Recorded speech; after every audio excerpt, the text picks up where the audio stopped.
반갑습니다. 추석 명절 잘 보내셨죠? 예, 아주 밝고 좀 상당히 평화스럽게 보이고 환하십니다. 예, 사실상 오늘이 추석 명절 지나고 참 오시기 힘든 자리인데 이렇게 또 와주셔서 감사드립니다. 저는 단해의 영성학교 운영위원장 정한대 가성과우로입니다. 예, 오늘부터 이제 단해의 영성학교 금년도 2학기가 시작이 됩니다.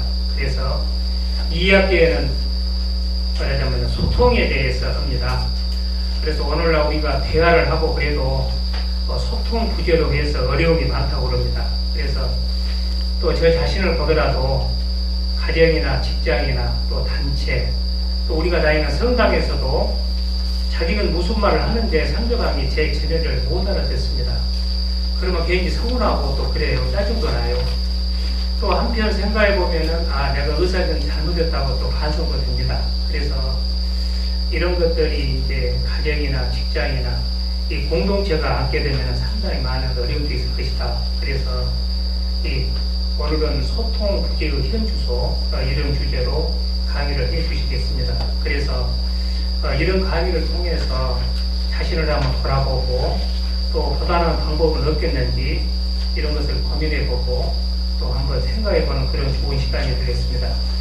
이번 강사님은 작년 2학기 때도 죽음의 영생에 관한 강좌를 해주셔서 정말 많은 호응을 주셨습니다. 그래서 최 교수님을 다시 모시고 좋은 시간을 갖고자 합니다.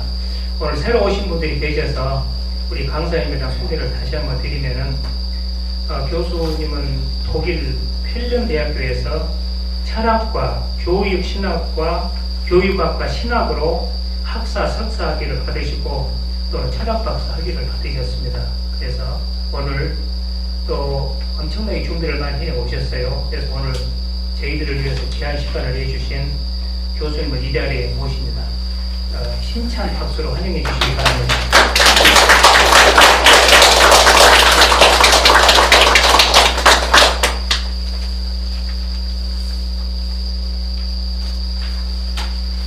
안녕하세요. 안녕하십니까. 작년에도 뵙고 올해도 뵙게 되네요. 오늘부터 4번에 걸쳐가지고 소통과 공존, 큰 주제는 소통과 공존입니다. 이 주제를 가지고 여러분들과 함께 우리 일상 삶에서 가장 힘든 관계 문제, 소통의 문제를 한번 풀어내는 작업을 해보도록 하겠습니다. 아무래도 나는 이 문제하고는 상관없다라고 하시는 분은 아마 정상이 남자입니다.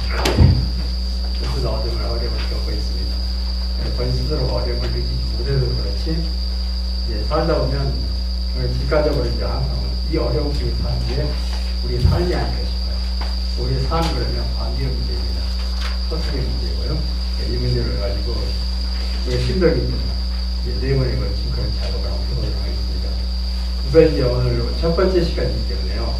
이제 큰 그림을 한번 설명해 드리고 이제 9월 주제로 진행하도록 하죠.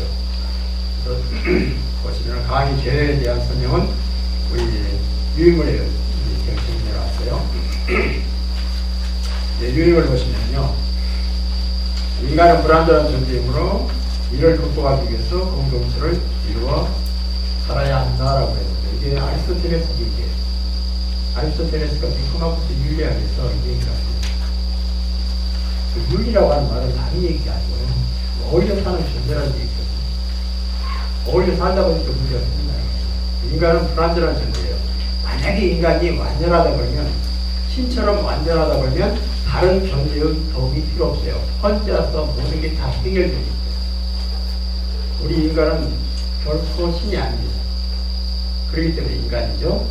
인간은 불완전한 존재이고 불완전한 존재는 이 불완전함을 극복할 수 있는 유일한 방법이 뭘까? 불완전한 존재들이 함께 어울려 살지 않으면 안 된다는 건데 그 불완전함 속에서 내가 가지고 있는 게 있고 상대가 가지고 있지 못한 게 있고요.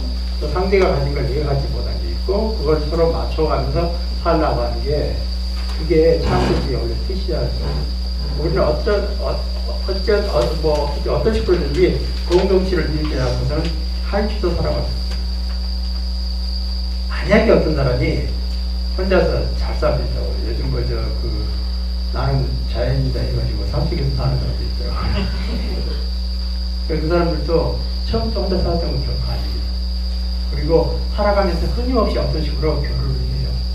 그런데 그런 교류가 일반적인 그런 도시의 삶과는 다르게 자연과도 교류하고 그 역시도 소통이죠.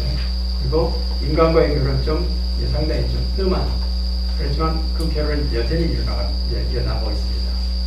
만약에 어떤 인간이 혼자만 살았다 그러면 그 인간은 결코 인간이 될 수 없어요.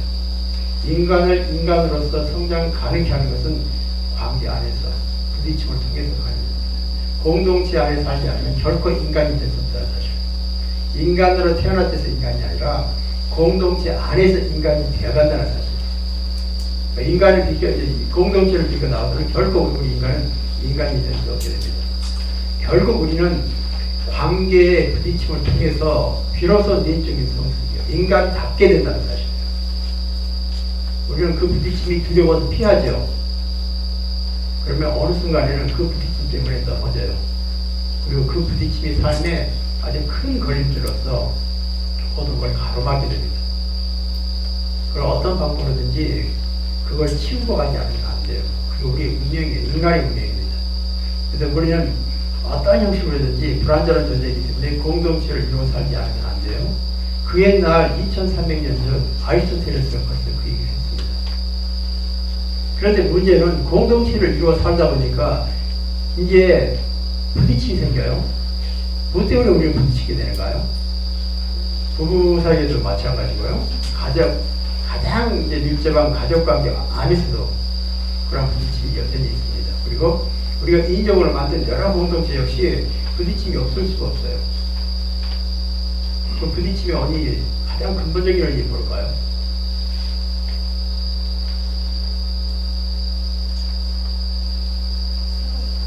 네, 다름이죠. 다름이에요.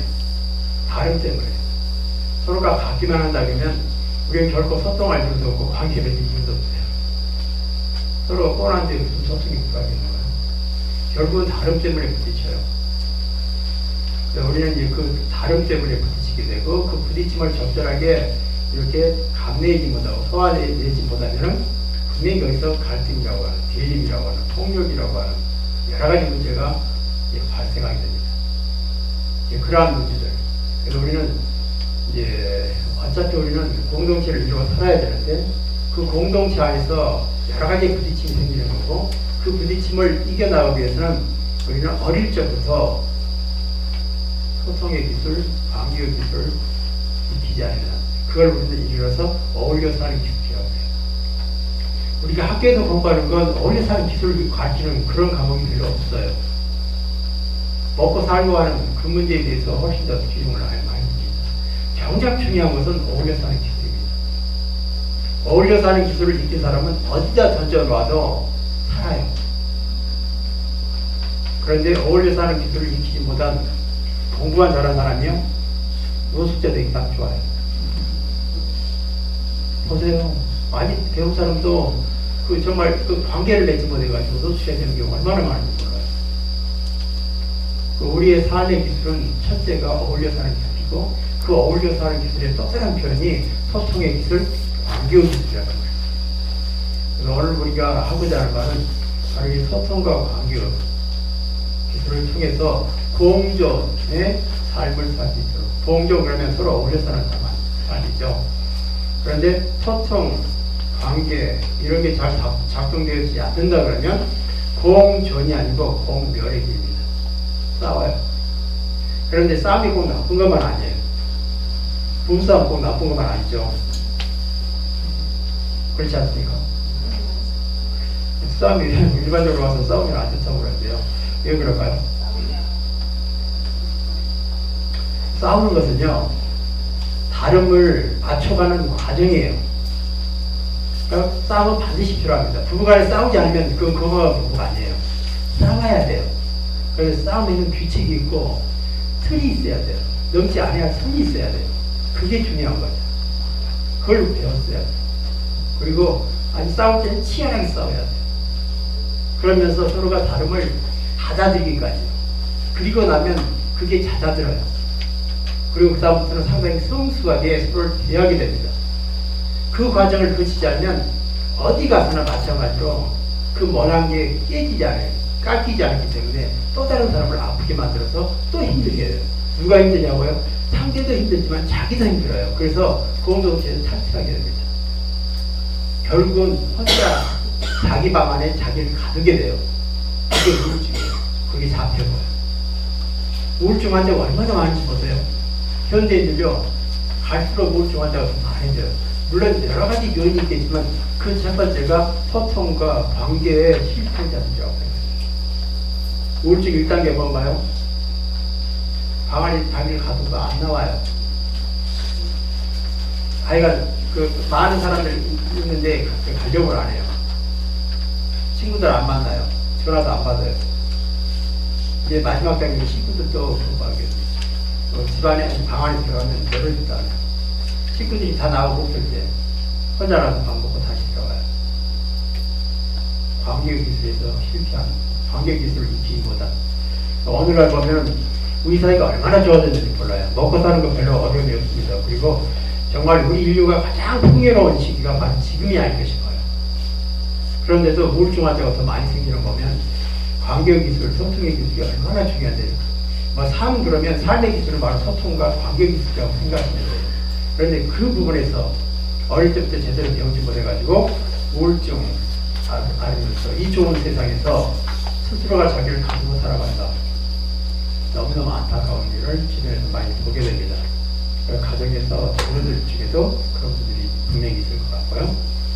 그래서 이제 그 다음 이제 보시면은 이번 강의는 심각한 소통 부재 어려움을 겪고 있는 사회 현실을 극복하고자 소통과 공유적 개념을 활용하여 인간관계 전반을 신학적, 철학적, 심리학적 그리고 사회학적 등 다양한 관점에서 풀어내고자 합니다. 어떤 형식으로든지 우리가 겪고 있는 이 어려움인데 이걸 일반적으로 봐서 여러분들이 이제 관계기술, 소통의 기술 그러면은 항상 자기 어떤 정도한 틀이 있어요. 그 틀에서 이제 그걸 설명해야 됩니다. 그런데 소통이라고 하는 것, 관계라고 하는 것은 그게 단순치가 않습니다. 결국은 인간이 가장 밑바닥 저변에서 그 삶을 이해하는 그런 바탕위에서 다루지 않으면 안 된다는 거죠. 그렇기 때문에 철학적인 그 뿌리가 필요하고요. 신학적인 뿌리 반드시 필요합니다. 우리는 가장 밑바닥에서부터 정말 관계라 도대체 뭔가, 왜 우리는 관계를 맺지 않으면 안 되는가, 소통의 조건은 뭔가, 소통의 구조는 어떤가, 이것부터 구체적으로 이제 작업을 시작하도록 하겠습니다. 예, 구체적으로는 소통의 부재의 심각성, 소통의 조건과 구조, 공동체와 소통, 소통의 걸림돌 등으로 나누어서 갖게 됩니다. 우리는 이제 9월 주제는 소통 부재의 현수소 그래가지고 오늘날 우리가 겪고 있는 소통 부재 어려움, 관계 어려움에 대한 이제 다양한 그런 각도에서 한번 전해보고자 하는 게 오늘 이제 9월 주제가 되겠네요. 예, 이 강의를 통하여 공동체에서의 인간관계와 갈등 관리, 구성원 상호 간의 이해와 협조 등을 효과적으로 할 수 있도록 돕고자 하는 게 이 강의를 준비했던 제 의도입니다. 그 다음 월별 강의 주제를 보시면요, 이제 9월달이 바로 거기 있는데요, 소통 부재의 현주소가 있죠. 오늘 우리 주제입니다. 오늘 주제에서는 사회 변화와 소통과의 관계, 소통 부재의 심각성, 그걸 좀 더 세분화시켜가지고 이제 다루는 시간 갖도록 하겠습니다. 두 번째 들어가면 이제 본격적으로 소통이란 무엇인가, 관계란 무엇인가, 신학적, 철학적, 심리학적 것들 이제 다양한 방식으로 해서 정리하는 건 이제 다음 달이 되겠네요. 그리고 이제 그 다음 달에는 그럼 공동체와 소통, 우리 어떤 형식으로 이제 공동체를 이루어 살아가야 되는데, 그런 공동체 안에서 소통의 문제가 이제 여러 가지 심각한데 그 문제를 이제 구체적으로 다룰 시간을 이제 세 번째 11월 주제로 정했습니다. 그리고 12월 마지막 주제는 소통의 걸림돌입니다. 물론 이제 소통의 걸림돌을 정리하면은 소통에 어려움이 없어지겠죠. 그리고 관계 문제도 해소되겠고요. 우리 사회에서 이제 소통 부재 때문에 어려움을 겪고 있는데 소통 부재의 어려움을 이야기하는 그런 원인들이 있을 것 같아요. 그런 걸림돌들을 하나둘씩 찾아가지고 한번 밝혀내보고 이제 그걸 우리가 알았으니까 이제 극복에 되는, 치워내는 그런 방법을 함께 생각해보는 시간을 마지막 12월 주제로 정했습니다. 이제 큰 그림, 이제 소통과 공존에 대한 큰 그림, 그리고 이번 한 학기 동안 뭘 어떻게 한다는 걸 아마 크게 보여줬을 겁니다. 오늘은 시작으로 해서 소통 부재의 현지세에 대한 설명, 그리고 계속해서 진행하도록 하겠습니다. 엊그제 보니까요, 신문에 신간서적 하나가 소개가 되었어요. 근데 그 신간서적, 아마도 이제 미국에서 총기 얘기가 사고가 많이 나는데요. 그러니까 가장 충격적인 그런 총기 사고가 고등학생이 자기 다니는 학교에 가서 총기를 난사해가지고 동료 학생들 교사를 죽이고 학생을 부상시키고 만하고 있고요. 그리고 두 학생이 그랬는데 그 자리에서 자살을 해요.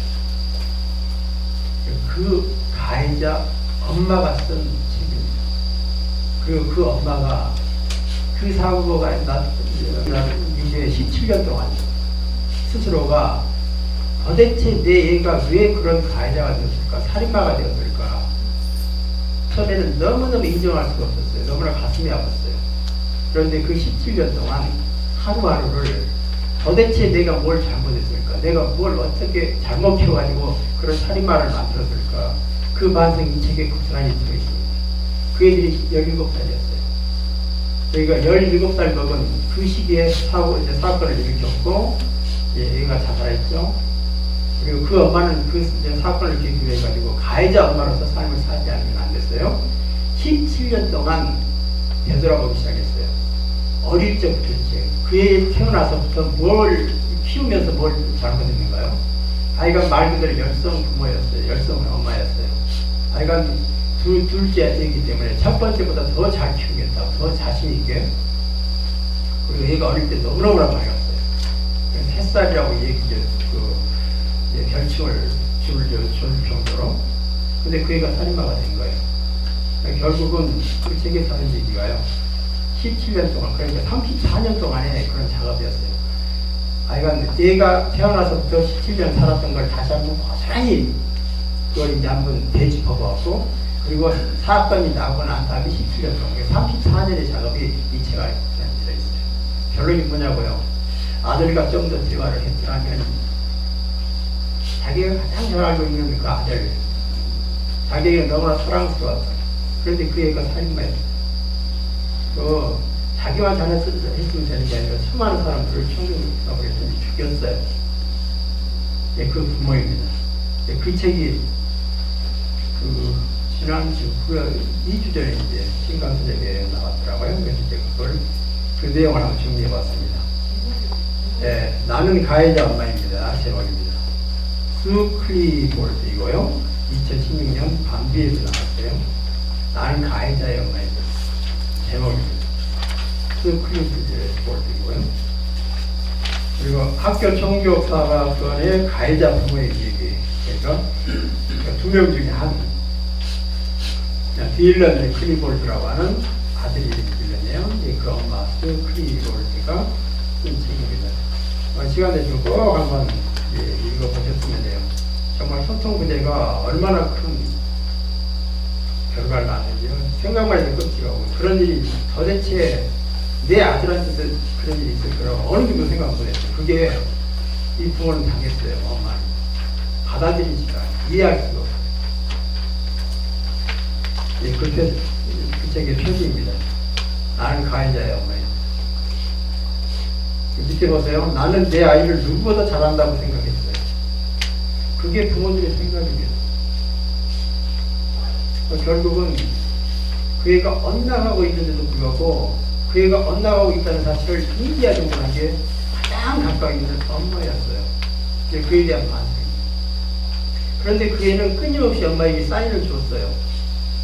그런데 그 사인을 읽어내지 못한, 그게 가슴 아픈 거예요.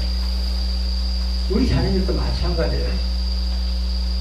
그런데 부모들은요, 그렇게 열성적이고 그렇게 자녀를 생각한다면서 그러한 사이를 읽어내지 못하고 소통 부재였단 말이에요. 부모와 자녀 사이, 부모가 엄마와 아들 사이. 이제 사건 개요에 대해서 잠깐 설명해 드릴게요. 콜럼바인 고등학교의 총격 사건입니다. 역사상 가장 충격적인 사건 중에 하나라고 얘기합니다. 1999년도입니다. 기억하실지 모르겠네요. 1999년 4월 콜럼바인 고등학교에 졸업한 학생 2명이 별다른 이유 없이 학교에서 총기를 난사해서 같은 학교 학생과 교사 13명을 죽입니다. 그리고 24명을 부상을 입힌 후에 자살해요. 이게 사건이에요. 피해자가 아이들이고 가해자가 아이들이었기 때문에 사회적인 파장이 너무너무 컸어요. 그리고 이제 이 이후에 이게 파장이 얼마나 컸는지요. 그 후로 버지니아 테크 총격 사건, 샌디 후크 초등학교 총격 사건 등 이 사건을 모방한 사건들이 계속해서 발생할 정도로 영향이 컸다는 사실. 이렇게 엄청난 도대체 그 역사상 가장 충격적인 사건 중에 하나였던 이 사건, 그 가해자의 엄마가 빨간 가슴을 지어 뜯어가면서 이 책을 쓰게 됐다는 거죠. 이제 당시 가해자의 학생들이 17살이었습니다. 고등학생이었으니까요. 엄마 이름이 스 클리포드고요. 사건 지금부터 원래 이거 얼마나 그 원래 그 반지대였어요. 그래서 선샤인이라고 했죠. 오일 햇살, 착한 아이. 그런 식의 별칭을 받을 정도로 발견해서 어린 시절도 그렇게 보냈고, 늘 내가 좋은 엄마라고 느끼게 만들어줬던 아이인 딜런이 의도적으로 다른 사람을 다치게 했다는 게 사실이 아니에요. 대체 딜런의 삶, 어디에서 그렇게 나온 걸까 하고 17년간 고민을 해요. 도대체 그 발견이가 어떻게 살인마가 될 수 있느냐고 말이죠. 그러면 도대체 나는 뭘 잘못했느냐고 말이에요. 그리고 그 애가 보낸 사인을 나는 뭘 읽어내지 못했는가. 이거 세세한 것까지 그 작업해요. 17년 동안 얼마나 그냥 17년간 키워온 어릴 때부터 사건이 났던 자살했던 그 시기까지 모든 걸 다시 되짚는 작업을 합니다. 그게 17년 걸렸어요. 17년간 딜런을 어떻게 키웠고 사건 이후 17년을 어떻게 보냈는지 34년의 기록이 이 책에 고스란히 담겨 있습니다. 엄마의 고백입니다. 아들이 저지른 일과 그가 죽었다는 사실을 전해 듣고 충격에 빠졌던 클리볼트는 조금씩 아들의 행동을 되짚기 시작해요. 처음에는 엄두가 안 돼요. 그 충격에서 헤어나질 뻔했어요. 그리고 믿겨지지 않았습니다. 사건이 발생하기 1년 전 딜런이 차를 훔치고 총기를 사달라고 하는 등 이상한 징후가 있었던 점을 그때서야 깨닫게 됩니다. 그런데 그러한 징후가 보일 때 이 엄마는 어떻게 생각했느냐고요. 사춘기 때니까, 청소년이니까 그러다 지나가겠지라고 생각했어요. 그래, 그때 적시에 그에 대해서 뭔가 그 애가 정말 변화하는 그 모습을 읽어내고 뭔가 이렇게 그 얘기도 들어보고 또 내적인 변화 같은 것도 읽어내면서 그 애를 이렇게 도와줄 수 있는, 그러니까 끊임없이 손길을 사인을 보냈는데 그걸 외면해 되게 엄하였다. 문제를 일으키기 전까지 혹은 문제를 일으키고 나서도 딜런이 얼마나 사랑스러운 아들이었는지 설명하지만 그가 한 일을 결코 변명하지 않습니다. 그러니까 엄마에게는 너무 그 일 이후나 이후 전이나 마찬가지로 사랑스러운 아들이에요. 그런데 그 사랑스러운 아들이 가해자가 되었고 살인마가 되었다는 게, 그게 그 사랑스러운 아들의 엄마는 너무너무 가슴 아픈 거예요. 그리고 또 그 사랑스러운 아들은 죽고 없어요. 자살해가지고. 이런 일을 막을 수 있었다라고 고백을 합니다. 책이 출간되고 TV 인터뷰의 모습을 드러낸 클리볼트는 이런 일을 막을 수 있다라고 힘듦을 얘기하였습니다. 사소하게 지나쳤던 순간에 딜런을 붙잡고 무슨 일이 집요하게 물었더라면 적어도 이런 사실을 막을 수 있었을 거라고 해요. 근데 얘가 보낸 사인을 읽어내지 못했다는 거, 전혀 읽어내지 못했어요. 그렇게 얘에 대해서 신경을 많이 쓰고 얘에 관심을 많이 쓰고 얘가 오늘 걸 다 해줬다고 생각했던 그 엄마이다 보니까 부모가 자녀와 대화를 시도할 때 자녀가 화를 내거나 거부하더라도 끊임없이 노력했어야 한다고요. 그게 부모예요. 부모 되기 쉽지 않습니다. 아무나 그런 때는 결코 아닙니다. 이런 과정이 이제 부모를 이제 부모 되게 만들죠. 너무나 아파요. 결국은 이제 소통 부재였어요. 대화 부재였습니다. 그렇게 요약이 되어지고, 수 클리퍼들 역시도 그렇게 얘기합니다. 이제 기회 되시면 꼭 한번 읽어보시면 소통 부재에 대한 그 가정 안에서, 그리고 부모 자녀 사이에서의 소통 부재가 얼마나 치명적인지요. 그리고 얘들은요, 스스로가 항상 우리가 이제 부모라도 잊지 말아야 할 게, 우리 한국적인 부모의 생각은 항상 부모가 자녀에 앞서 걸어야 되는 것처럼 생각해요. 그게 잘못됐다는 거죠. 얘가 어릴 때는요, 아무것도 몰라요. 걷지도 잘 못해요. 그럴 때는 손을 잡고 앞에서 끌어줘야 돼요. 그게 부모의 위치입니다. 그런데 벌써 사춘기가 되죠. 사춘기가 되면은 얘는 벌써 자기가 자기 스스로의 삶의 주인이 되고자 해요. 그런데 여전히 부모가 앞에서 이렇게 끌어주고 앞에서 이제 서 있게 되면은 그게 자존심 상하는 일이에요. 그러니까 부모하고 부딪힐 수밖에 없습니다. 그러니까 얘가 사춘기 되기 이전에 벌써 부모의 위치는 옆으로 가 있어야 돼요. 앞이 아니라. 얘 앞에서 얼쩡거리는 그게 문제였다고 말이에요. 그리고 얘 옆에 와서 얘하고 친구처럼 얘기하는 거예요. 이제는 친구 되어지는 거예요. 그게 사춘기 시기에 사춘기 자녀가 원하는 부모의 역할입니다. 우리는 그 시기 적절하게 부모로서도 역할을 잘 했느냐는 말이에요. 그리고 벌써 20살이 되죠. 20살이 되면 옆에 있어도 안 돼요. 어디로 가야 됩니까? 뒤로 가야 돼요. 그리고 얘한테 나는 잘 모르는 것도 네가 알아서 해라. 내가 무슨 힘이 있냐 하면서 자꾸 뒤로 빠져야 돼요. 얘에게 주도권을 넘겨줘야 돼요. 스스로가 자기 삶을 살게끔요. 그게 부모의 위치요. 그런데 여전히 우리 부모는 어떤가요? 나이가 20이 되든 30이 되든 40이 되든 그 앞에서 뭔가 해주려고 하는데 얘는 언제 어른되니까? 그게 아주 그냥 좋은 부모라고요? 천만의 말씀입니다. 결국은 부모가 부모 역할을 한다는 거요. 정말 배우지 않으면 안 돼요. 미리 배워야 돼요. 얘를 다 키워놓고 나서 이제 그때 그랬었더라면 이미 지나갔어요. 이런 교육은 정말 이렇게 부모 준비하는 결혼 전, 그리고 아주 애가 어린 그럴 적이 이제 아마 도움이 되죠. 특히 이제 부모교육. 부모교육 자체도 소통교육의 기본으로 이제 그 위에 진행이 되어야겠죠. 이제 이걸 제가 강의 이렇게 준비하다 보니까 눈에 띄어가지고요. 이걸 먼저 설명해 드리고, 소통부의 형식가 얼마나 중요한지. 우리나라뿐만이 아니라 전 세계 모든 것이 다 마찬가지입니다. 예, 그 다음 교회 공동체와 소통부재입니다. 우리가 생각할 때는 가정뿐만이 아니고 교회 역시도 소통부재 마찬가지입니다. 교회 내에서의 소통부재에 대해서는 한번 뭐죠? 신교교회 공동체를 통하여 해가지고 2012년 11월 22일 명동성당 커스홀 사제 토론회라고, 아마 카톨릭 신문이나 평화신문을 보시는 분들은 이런 기사를 볼 수 있어요. 그런데 저는 항상 이런 쪽에 준비가 되고, 하여간 신문 보는 저는 공부이기 때문에 꼼꼼히 봅니다. 그리고 필요한 거 있으면 항상 체크해놓고 하는데, 그게 눈에 딱 띄었어요. 그때 발표했던 거요. 이게 어떤 프로그램이냐면요. 도대체 사제단 안에서도, 그 교회 안에서 서울교구입니다. 서울교구 안에서 가장 큰 문제가 뭘까라고 얘기했더니 공통적으로 하는 얘기가 소통 문제를 들고 나와요. 그럼 왜 소통 문제가 교회 내에서 아주 가장 큰 어려움으로서 계속되어지는지.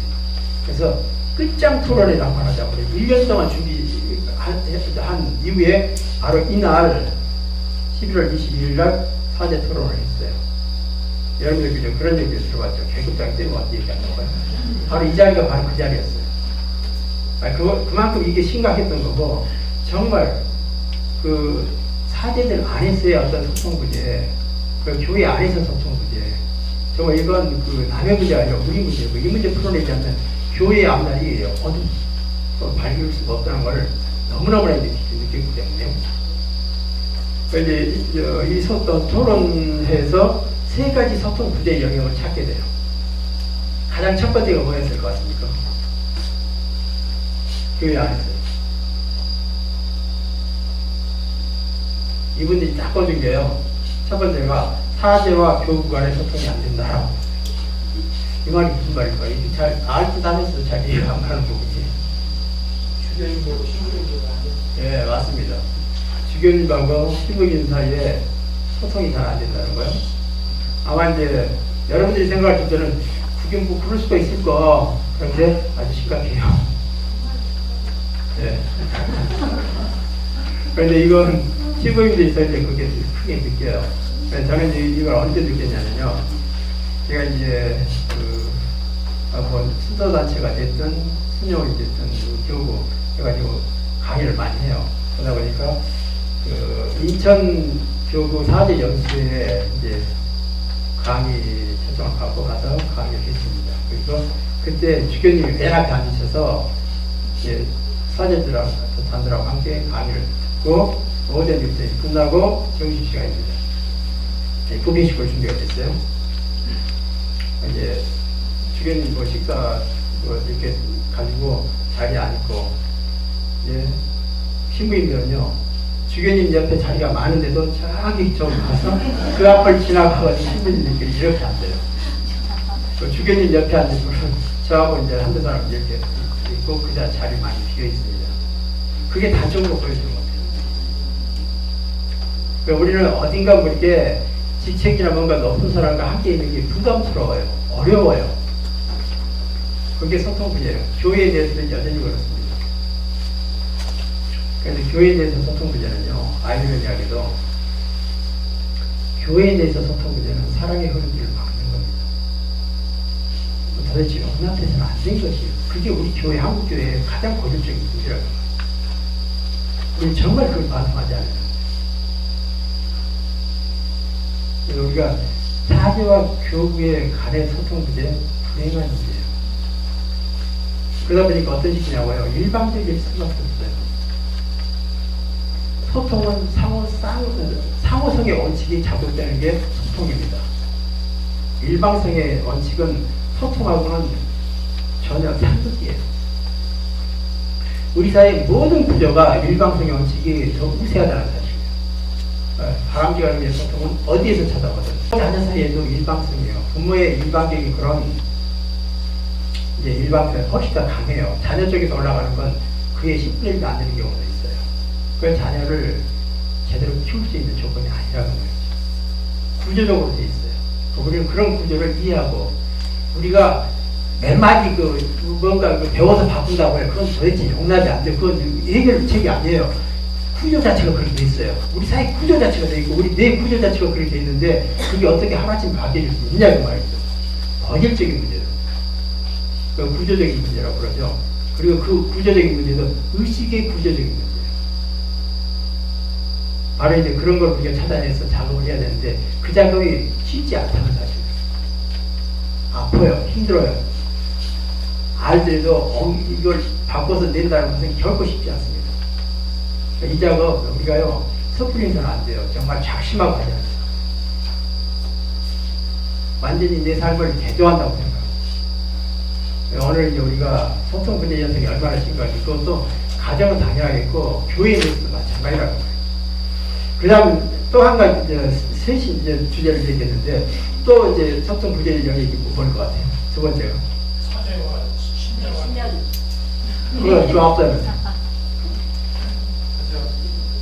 사제와 신자. 네, 맞아요. 사제와 사제 소통 분야 사제와 사제와의 소통 분야 뭘 얘기할까요? 아니, 여러분들이 생각할 때는 도대체 그 색신을 모르니까 그런 일이 있을까? 설마가 아니에요, 이거. 이게 우리가 구체적으로 봐도 여러분들이 그냥 감으로 잡는다 그러면 어떤 상황이 바로 저런 어려움에 해당되니까 여러분들이 그걸 보는 경우도 많아요, 직관적으로. 전당 생활 안 해요. 맞아요. 예. 주임신부님과 보좌신부 이 사이에서의 소통 문제예요. 저는 이제 작년까지 한국 예방 선교회 해외 선교사 학교라고 하는 게 있어요. 거기에서 바로 이 주제를 가지고 강의해달라고 해서 교육원에 가서 이제 강의해주고, 예, 점심시간 때요. 그때는 이제 보통 보호자 신분들이 주로 많이 했어요. 그때 오신 분들이 보호자 신분이 평신도 그리고 수행들 이분들이 오셔서 그 강의를 들어요. 그 강의 듣고 그 강의 끝나고 나면 회에 성교 나가요. 그런데 그 주임 신분들은 안 오고 보호자 신분들이 와요. 근데 그 서울교고요. 근데 그분들이 와서 식사하면서 하는 얘기가요. 그 서울에서는 보호자 신분 생활을 20년 이상 해야 된대요. 기본이. 주임이 된다는 것은 워낙 그 정체가 많이 돼가지고 하여간 그렇게 이제 어려워요. 그 시집살이를 많이 해야 된다고 그러고, 그리고 그 시집살이에 대해서 같은 보호자 신분이 이렇게 모이니까 동기영상론에게 그 얘기가 자연스럽게 나오는 거예요. 한 번 늦밖에 났다 그러면 투명이가 지금 해버린다는 사실. 일감을 아예 안 줘버리고. 그러니 이제 그다음부터는 함께 있는 그 기간 동안 너무너무 힘들잖아요. 그래서 출근을 찾고자 성경에 가서 다른 나라 가서 살아보려고 와서 지금 이 자리에 왔다고 얘기를 해요. 이 문제가요, 여러분들이 느끼는 것과 또 다른 그 안에서의 소통 문제. 있어서는 안 돼. 그런 데서 그게 보통 심각한 게 아니라는 거예요. 그게 우리는 몰랐지만 또 다른 세계에서 그 소통 문제죠. 근데 그런 소통 문제는 그걸로 끝나는 게 아니라 고스란히 담당 신자의 몫입니다. 그 신부님과 관계 맺는 사람들이 그 영향을 받지 않을 수가 없어요. 바로 이 책 가해자 엄마가 썼던 바로 그런 영향이 같은 영향을 얘기가 돼야 됩니다. 예, 세 가지 중에 이제 마지막 남았네요. 네, 사주와 신자간의 소통이라고 얘기합니다. 예, 본당안에서 아마 이제 여러분들이 가장 많이 느꼈지 않았나 싶은 생각이 듭니다. 하여간 왠지 모르게 어려워요. 어렵다는 건 뭔가요? 눈높이가 안 맞다는 거예요. 눈높이가 안 맞으면 소통 자체는 불가능합니다. 유치원에서요. 유치원 교사가 그 유아들하고 소통하기 위해서는 눈높이를 맞춰야 돼요. 그러니까 몸을 굽히는 게 아니라 무릎을 꿇고 그의 눈높이를 맞추면 그 애가 부담스럽지 않고 얘기할 수 있는 분위기가 되어야 돼요. 그게 기본이에요. 근데 우리는 풍조 자체가 그게 안 돼요. 그 교회 안에서요. 아마 그 여러분들이 이제 본당 생활하면서 본당의 실질적인 주인은 누군가요? 신자. 본당 신자가 돼야 되겠죠. 그래서 주인 역할을 제대로 하고 있느냐고 한번 자문해 보세요. 누가 주인인지 모르겠죠. 그러니까 신부님이 한번 바뀌게 된다 그러면 그동안 해왔던 그 모든 전례 가지고 바꿔져버려요. 그러니까 전례 안에 그 인상을 방법부터 다 바꿔져버리고요. 그러면 본당 신자들은 헛개비네요. 주인이 아니네요. 그러면 이제 4년마다 한 번씩 다 바꿔야 되는 거 아니에요. 이제 뭔가 근본적으로 달라지지 않아요. 앞으로요. 예, 이게 우리가 그걸 뭐 그랬으니까 이제 관행상 그렇게 하니까 뭐 어쩌고 그거 저 힘도 없는데 어떻게 할 것이냐고요. 이제 그게 아니라는 거죠. 시대가 바뀌었어요. 이제 그게 영감해서는 안 돼요. 뭔가 변화가 있지 않으면 안 돼요. 그리고 그게 계속 되어진다 그러면 어떤 문제를 낳느냐고요. 교회 안에 사람들이 사라져요. 조용히 사라져요. 그게 얼마나 큰 문제냐고요. 아직까지는 뭐 이제 신자 500만 원짜리 그러는데 그 500만이 허수예요. 얼마 있으면 교회 비게 됩니다. 서양처럼요. 이제 우리는 정말로요. 교회를 살리기 위해서. 그리고 정말 교회에서 얘기하는 신앙이라고 하는 그 믿음이라고 하는 그 믿음의 또 핵심인 사랑이라고 하는 개념이 무엇가를 얘기하면 그 자체가 소통이에요. 소통하지 못하면서 사랑한다고 사랑하라고 해요. 거짓말 중에 그림을. 사랑 자체가 소통이라고요. 소통 안 되는 사람은 사랑 못하는 것이라고요. 그러면서 사랑 가르친다고요. 거짓말이네요. 사랑 자체가 소통이에요. 하나님이 그 사랑이 이게 그 하나님이 우리하고 소통했던 거고요. 그러니 교회 안에서 소통 문제는 언어거든요. 이건 아니거든요. 이건 도대체 용납이 안 돼요. 그러니까 우리가 단적으로 지금 소통 문제가 단순한 게 아니라는 사실. 우리 사회 모든 영역이요. 그리고 심지어는 교회 안에서까지 가정은 뭐 당연한 것이고요. 소통 문제에 어려움을 겪고 있다는 사실. 이게 결코 단순한 문제가 아님을 말씀드리기 위해서 이제 먼저 설명드렸습니다. 그럼 그 교회 공동체 문제가 뭘까 해서 4가지를 짚어봤는데요. 교회의 대형화, 유명화입니다. 교회가 이제 아주 커져요. 그리고 신자수가 많다 보니까 말 그대로 익명화돼요. 얼굴만 아는, 그리고 개인적인 어떤 관계가 없이 주일날만 서로 보는 이런 사이예요. 그러다 보니까 당연히 소통은 더 뜸해질 수밖에 없죠. 부대전상으로 나갈 수밖에 없어요. 그리고 성직자의 관료합니다. 이게 이제는 성직 자체를 관료, 어떤 소명의식으로 생각해야죠. 관료하게 해야 되는. 그러니까 이제 아직 그냥 그 모든 게 다 몸에 익혀진, 그리고 그렇게 하지 않으면 안 되는 지금의 어머니 이런 그 돌아가는 그 반 그대로요. 거기에 문제를 삼는 그 사람의 문제인 것이지, 이제 정작 본인은 그걸 이제 의식을 못하고 살아갈 수밖에 없는. 교회의 중산층화. 없는 사람을 위한 교회는 찾아보기 힘들어요. 없는 사람이 설 자리가 또 없는 게 교회가 아닌 것이고요. 그리고 아마 세수가 분위기도 교회가 아주 급속히 세수가 그렇게 이렇게 교회 안에 물밀듯이 들어와요. 이게 오늘날 우리 한국교회가 당면하고 있는 여러 가지 문제인데 그 문제의 핵심적인 소통 문제가 자리하고 있다는 거예요. 여러 가지 또 다른 문제가 있겠지만 핵심이 바로 소통 문제가 자리하고 있을 수밖에 없어요. 오늘날 한국교회의 문제라고 얘기합니다. 이에 따른 문제점들요. 신자들의 소속감과 유대감이 점점 상실돼 가고 있어요. 소속감과 유대감이에요. 소속감은 공동체 안에서의 소속감이에요. 그러다 보니까 사라져요. 그리고 신자들 사이의 유대감이에요. 소통이 잘 안 된다는 얘기예요. 공동체하고도 소통이 안 되고 신자들 사이에도 소통이 안 된다는 얘기예요. 그리고 냉담국 교우가 증가하는 것은 당연한 문제겠죠. 이러한 분위기에서 냉담국 교우가 당연한 거 아닌가요? 그리고 삶과 신앙이 유기됩니다.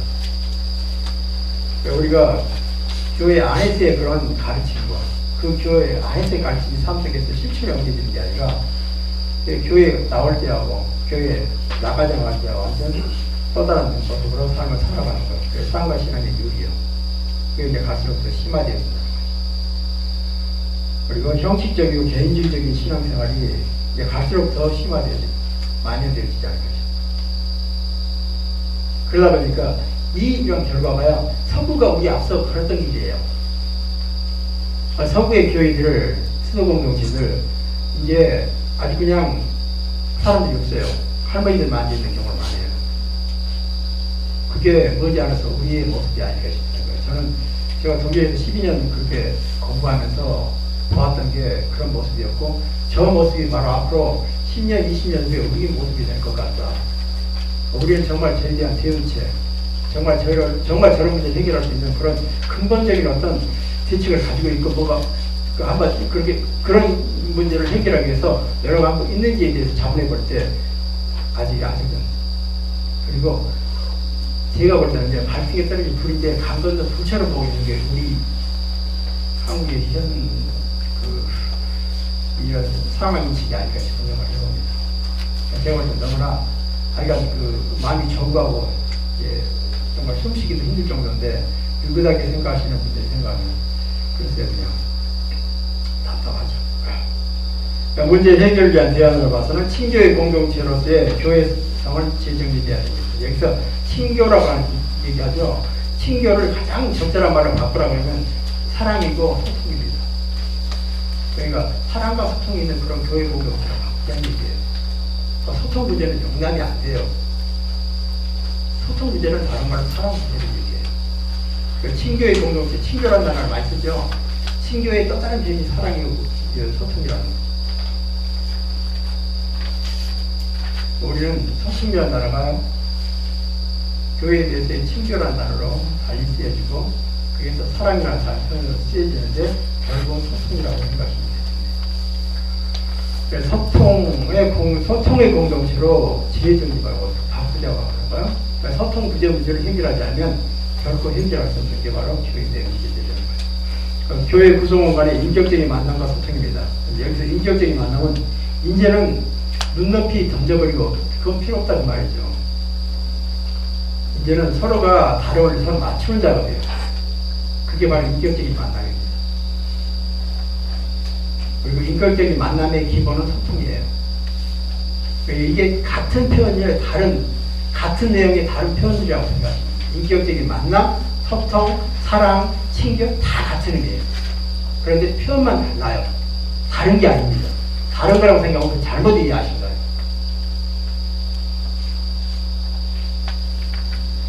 받는 교회에서 나누는 교회를 전하는 것. 앞으로 이제 우리 나아갈 바가 바로 이제 이런 식으로 해서 그 문제를 해결할 수 있는 대안이 되지 않을까 싶어요. 이게 제가 얘기한 게 아니고요. 한국교회사연구소에서 한국천주교회와 교계지에서 심포지움 2012년 9월 22일 날 했던 심포지움의 내용입니다. 그러니까 그 내용을 요약한 겁니다. 이미 교회에 대해서 알고 있어요. 그런데 이제 이 문제를 통해서 우리가 교회에 대해 소통들이 얼마나 심각한지에 대해서 있는 시간을 갖다 봤네요. 이제 그래서 공동체와 변화에 관해서 제가 짧게 한번 요약을 해봤습니다. 생존의 위협이 다가오지 않는 한 공동체는 변화에 저항하며 현재의 성질을 지키려 합니다. 바로 이게 우리의 모습이 아닐까요? 가정도 마찬가지예요. 클리볼드라고 하는 사람이 나는 가해자 엄마입니다라고 하는 책을 썼을 때는요, 그 책을 자기 아들이 살인자가 되기 이전까지는 결코 자기가 그런 법망을 깨닫지 못했어요. 그런 사인이 수없이 왔음에도 불구하고 그걸 무시했어요. 그러니까 이런 엄청난 일이 벌어지고 나서야 비로소 우리는 이제 변하기 시작해요. 늦었어요. 아들은 죽었네요. 살인마가 됐네요. 우리는 보면 생존의 위협이 다가오지 않는 한 결정적인 일이 벌어지기 전까지 마지막까지 변화하지 않으려고 버티는 게 우리의 모습이라고 해요. 우리는 그 이전에 벌써 뭔가 바꿔냈어야 돼요. 가정도 마찬가지고 사회도 마찬가지고 우리가 다니는 직장도 마찬가지고 이제 여러분들이 뭐 갖는 어떤 모임도 마찬가지고 교회 공동체 역시 마찬가지고 이제 우리는 생존의 위협이 이런 게 아니라 더 절실한 빨간 일상 삶 안에서 늘 하루하루 뭔가 바꿔내려고 노력하는 그런 자세가 바람직한 자세가 아닐까 싶어요. 사회 변화와 공동체에 대한 내용 한번 설명해 보겠습니다. 이 내용은 뭐냐면요, 우리가 겪고 있는 이런 시대 변화, 사회 변화는 자기가 어느 나라에서도 볼 수 없는 너무나 그냥 획기적인 그냥 뭐랄까요, 하늘과 땅이 뒤바뀌는 그런 변화의 역사를 우리는 짧은 사이에 겪어냈다는 거죠. 그러다 보면 삶이 바뀌어요. 소통의 방식이 바뀌어요. 인간관계가 바뀌어요. 우리 사회에 이 엄청난 변화를 가져왔는데 아직도 우리의 머릿속은 옛날 소통 방식을 고집하고 있다는 사실이죠. 옛날의 인간관계를 고집하고 있다는 사실이죠. 사회가 바뀌었는데도 불구하고요. 우리 사회가 얼마나 극적으로 바뀌었는데 아직도 우리는 그러한 구태의의 방법에서 벗어나지 못하고 인간관계에서 벗어나지 못하고 있는 것에 대한 반응이라고 할 수 있겠죠. 우리 사회가 얼마나 바뀌었는지 한번 보여드리겠습니다. 급변하는 사회, 급변하는 공동체 해가지고요. 우리는 1960년대까지만 해도 노목사회였어요. 아마 여기 계신 분들, 연세가 많이 드신 분부터 젊으신 분들 좀 계시는데, 벌써 연세가 60 넘어지신 분들은 60년대, 50년대 기억나실 거예요. 산업화되기 이전의 시기예요. 농사 짓고 살았습니다. 그리고 버릿고기 항상 있었고요. 하여간 힘들었던 그 시기에 아마 기억나실 거예요. 1960년대까지입니다. 그리고 1960년대까지, 60년대 초 우리나라의 1인당 GNP를 보면요. 그 125달러가 돼가지고 세계에서 두 번째로 가난한 나라가 우리나라였어요. 가장 밑에가 어딘가 봤더니요. 인도였네요. 그리고 우리보다 한 단계 위가 어딘가 봤더니 그때 유엔 가입국이 120개국이었어요. 그 우리 위가 누군가 봤더니 북한이었네요. 북한이 우리보다 더 잘 살았어요. 60년대로. 근데 우리가 북한을 추월한 것은 1974년도부터예요. 1974년 이전에는 우리가 북한보다 훨씬 못 살았다는 사실, 여러 가지 면에서요. 우리가 1974년부터 아주 극적으로 가난을 벗기 시작하고 산업화의 열기가 고조되어지면서 사회가 바뀌기 시작합니다. 그러니까 우리가 농업사회요. 1960년대까지만 그 농업사회가 여러분들 이제 분명히 기억하실까요? 네, 그런 사회를 변화하기 위해서 우리 이제 새마을운동, 경제개발 500여 년 해가지고 아주 그냥 그 가난을 극복해보자 헐벗 졸라매가면서 지나왔던 그 시절.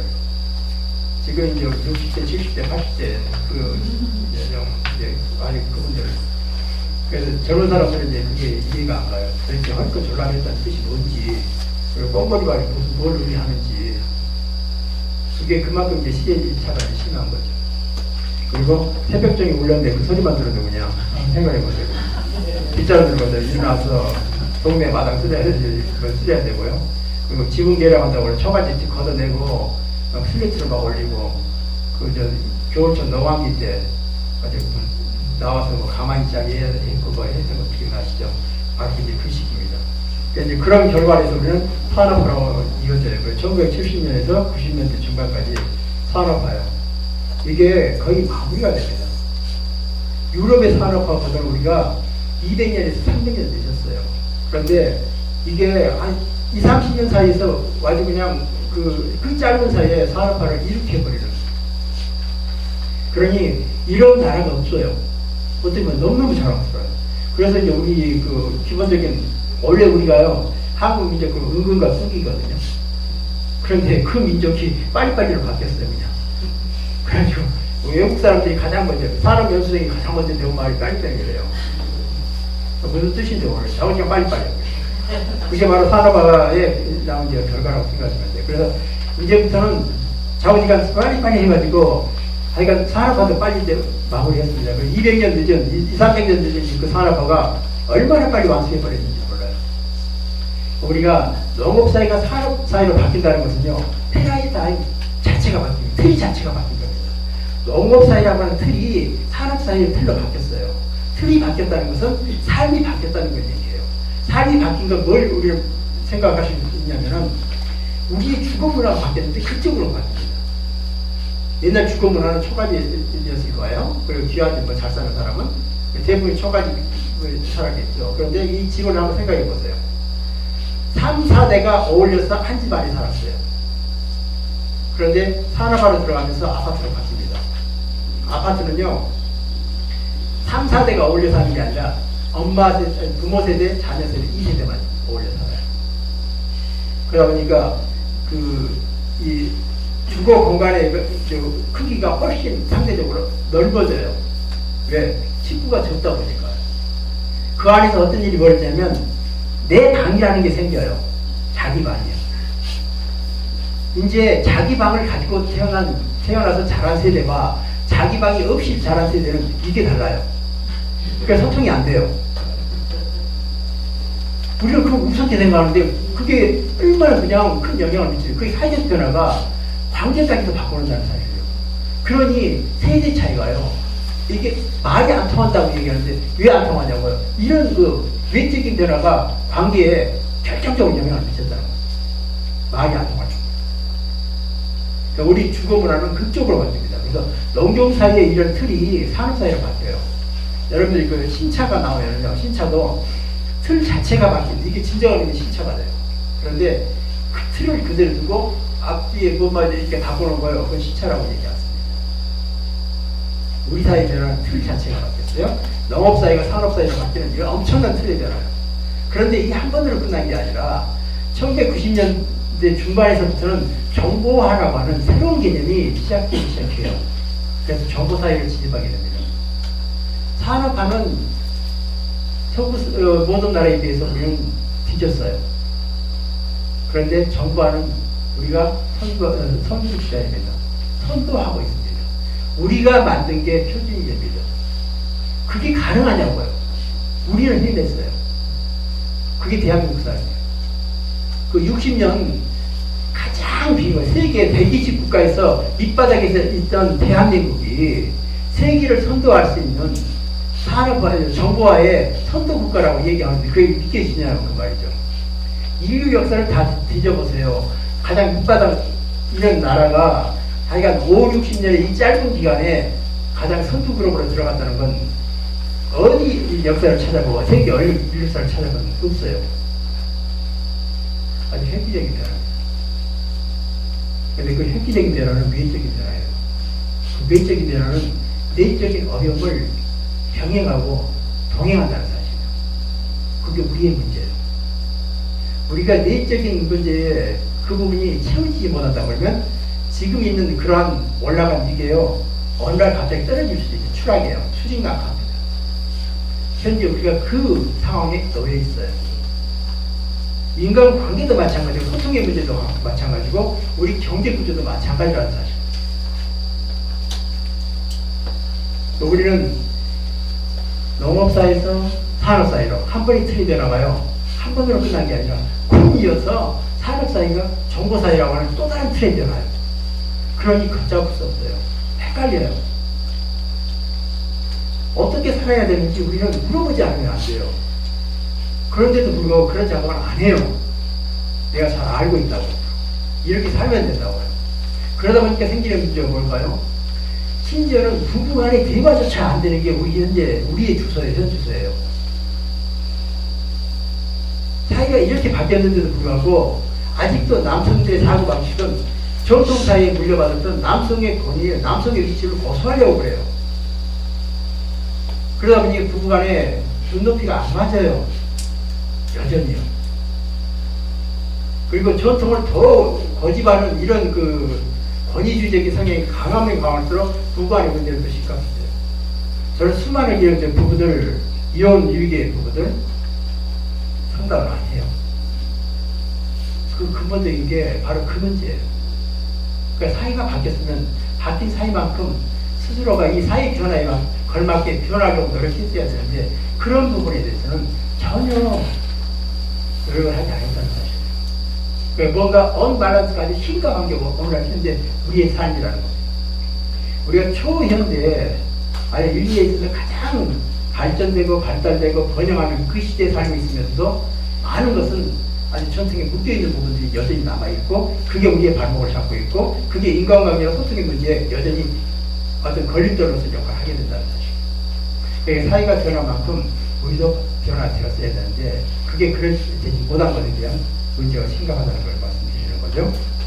그러니까 이제 1990년대 후반부터 오늘의 시기까지가 정보사회입니다. 바로 이제 정보사회 문제, 그 세 번에 대한 틀의 변화. 이 세 번, 그것도 아주 짧은 시기에, 60년이라고 하나, 5, 60년이라고 하는 이 짧은 시기에 남들이 전혀 생각지도 못한 기적을 우리는 이루어내었어요. 우리가, 여러분들 생각하고 대단한 게 아닌가요? 네, 대단합니다. 그런데 이제 우리가 앞으로 정말 이렇게 외적인 변화에 내적인 변화가 받쳐주지 못하면 이건 허상이에요.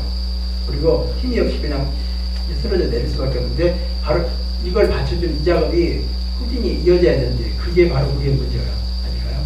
그리고 이제 그중 하나가 바로 소통의 문제고 관계 문제라고 말이죠. 이제 그 몇 가지 자료를 보여드릴게요. 무역 1조 달러의 발생입니다. 보세요. 보시면 1974년도부터 기지개를 키기 시작해요. 그 전까지는 우리가 내다 팔 것이 하나도 없었어요. 수입도 미미했고요. 그런데 1974년부터 올라가기 시작했죠. 그 다음에 68년도, 2005년도, 2011년도 해가지고 완전히 치솟기 시작합니다. 그리고 무역 1조 달러 2011년 12월 5일날 무역 1조 달러를 이렇게 돼요. 무역 1조 달러라는 것은 수입과 수출을 합해가지고 1조입니다. 그 규모가. 그런데 무역 1조의 규모를 이루고 있는 국가들이 몇 국가냐고요? 보세요. 지금 여기 표현은 이게 전 세계적으로 이 국가만이 무역 1조 달러에 해당되는 국가예요. 그중 하나가 가장 밑에 한국입니다. 우리 앞서는 국가가 이것밖에 없어요. 그런데 이제 무역 입소 달러가 이용하고 있는 게 수출이 안 됩니다. 수출이 안 되다 보면 상대적으로 수익이 떨어져요. 이제는 이 폭이 점점 줄어들어요. 벌써 시작했어요. 이제 가장 획기적인 번역이시죠? 가고 있어요. 이제 어떨 건가요? 우리 거기에서 해결하지 못하고 있습니다. 얼마 있으면 할 건 더 전락해야지도 몰라요. 한번 풀어놨던 게 있다는 죽기도 됐어요. 이게 이제 우리의 상황이에요. 수출 역사 64년도에 1억 달러였고요. 77년이 대국 달러입니다. 13년 만에 100배였어요. 그게 우리의 이 치솟는 발전의 역사입니다. 그 95년도는 1000억 달러가 돼요. 그리고 2011년에 5천억 달러가 돼요. 완전히 이렇게 해서 치솟게 됩니다. 우리가 2011년까지 이렇게 왔던, 숨가쁘게 앞만 보고 달려왔던 우리의 모습입니다. 이제 외적인 모습은 저렇게 왔는데 내적인 모습은 어땠는가, 그에 대한 방식이 필요하겠죠. 소통분의 심각성을 이제 이걸 전제하고 한번 정리하는 척을 잠깐 쉬었다 하겠습니다.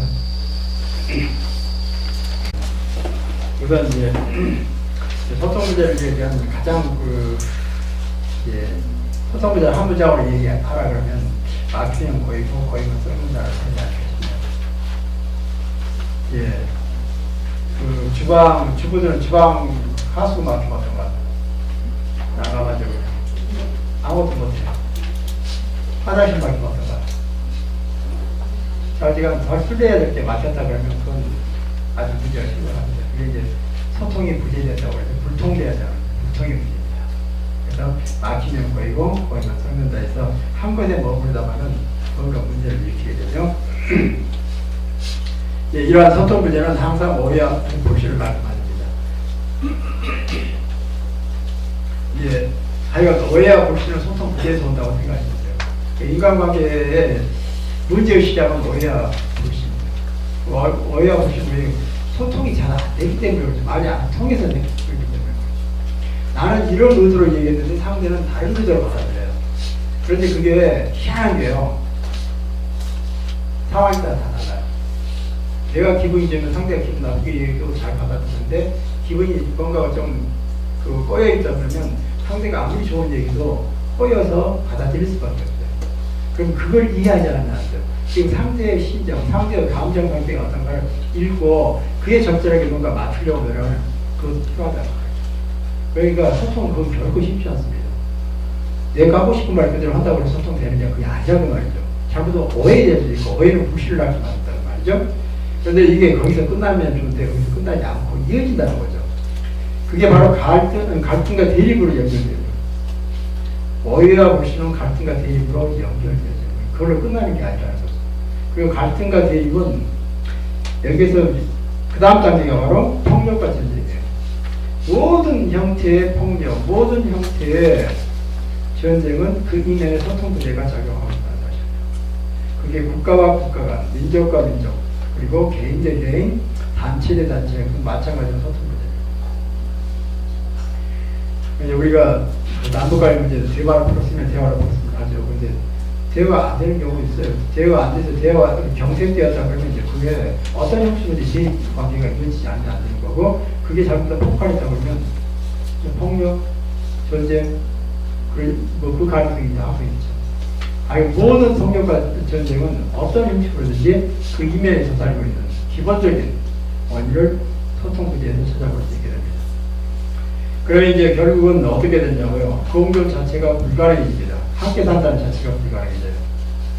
우리는 소통 부재는 결국은 공존 자체를 불가능하게 한다. 그래서 소통은 공존을 가능하게 하지만 불통은 공존할 수 없이 공멸의 길로 나가게 된다고 얘기해 볼 수 있겠습니다. 그런데 우리 사회가 앞에 변했음을 이제 설명드렸습니다. 우리 사회 변해서 아주 극적으로 변했어요. 이렇게 변할 수가 없을 정도로 변했습니다. 이번 그 변화가 기본 틀이 변화라고 했습니다. 이 틀을 우리가 패러다임이라고 하죠. 틀 자체가 이게 바로 그것도 한 번도 아니고 두 번에 걸쳐져요. 그리고 두 번도 5, 60년 사이에요. 그리고 이러한 사회 변화는 인간관계 변화를 이야기합니다. 틀의 변화는 인간관계의 변화 자체를 가져옵니다. 농경 사회는 농경 사회 인간관계가 있고 농경 사회 소통 방식이 있어요. 그리고 산업 사회는 산업 사회에 소통 방식이 있고 인간관계가 있어요.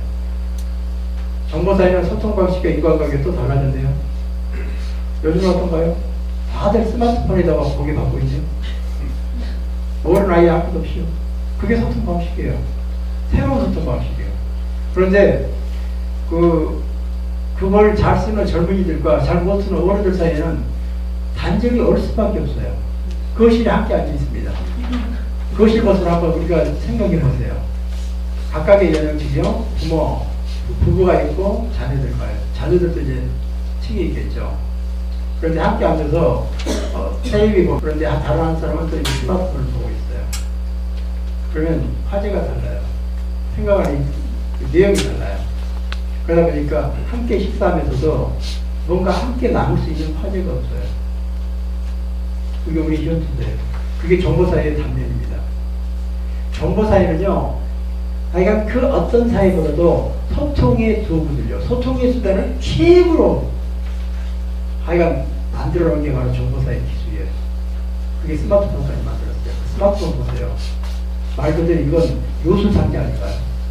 과거에 우리는 그걸 꿈에도 생각지 못한 그런 물건이었어요.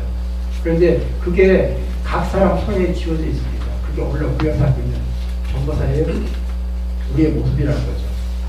이러한 소통의 도구들이 그렇게까지 소통의 기술까지 발달했는데도 불구하고 불통, 소통 부재, 도대체 아이러니 아닌가요? 그게 우리 현실이에요.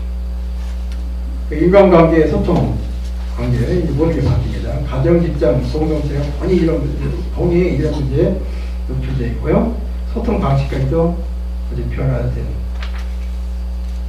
사회 변화는 이런 모든 것을 변화를 이야기한다는 거죠. 예, 그 다음 보시면 한국 사회 주요 세대들입니다. 각각의 그 세대들을 한번 정리해 봤습니다. 1940년에서 1950년 초반, 이게 전후 세대가 되겠죠. 전후 세대 이명박 대통령을 대표로 이 세대가요, 가장 정말 어려운 그 시기를 보냈던 세대예요. 그 식민지에 가장 맞받이 그 어려운 태평양 전쟁을 고스란히 어릴 때 겪었습니다. 그러니까 배고픔부터 삶이 시작되었던 세대라고 보시면 돼요. 그리고 그 다음에 해방을 맞았는데 5년 후에 또 6.25 동란입니다. 그러니까 해방을 맞을 때 우리는 거덜났어요. 그런데 거덜난 그 기준마저도 부숴버린 게 바로 5년 후에 6.25 동란이었습니다. 아주 대떨이를 받았습니다. 예, 그 아중에서 죽지 않고 살았습니다. 그게 바로 이 세대들아닌가요? 그러니까 가장 어려운 그 전후 세대, 그리고 베이비붐 세대입니다. 1955년에서 63년이요. 이때가 바로 이제 압축 성장 시대이고, 그 산업화의 주인공들이에요. 바로 이 세대가 산업화를 그냥 앞에서 견인이 했어요. 그러다 보니까 아예 주축으로서 이제 그게 1955년 또 그러니까 지난해부터 이렇게 은퇴 시작했죠. 이제는 은퇴해가지고 가정으로 돌아오고 있습니다. 자, 산업화의 주역들이 은퇴해가지고 가정으로 돌아오는데, 가정은 그런 은퇴한 가장들을 맞이할 준비가 되는 거야 나와요. 설정이 없네요. 기다리고 있는 건 항원 이형이네요. 억울하네요. 내가 누굴 위해 살았는가요? 이게 우리 현실이에요. 누구 잘못이냐고요? 열심히 살았는데요. 시에 잘못 만난 시 아닌가요? 서로의 아픔을 함께 아우지 않으면 안 돼요. 어루만지지 않으면 안 돼요.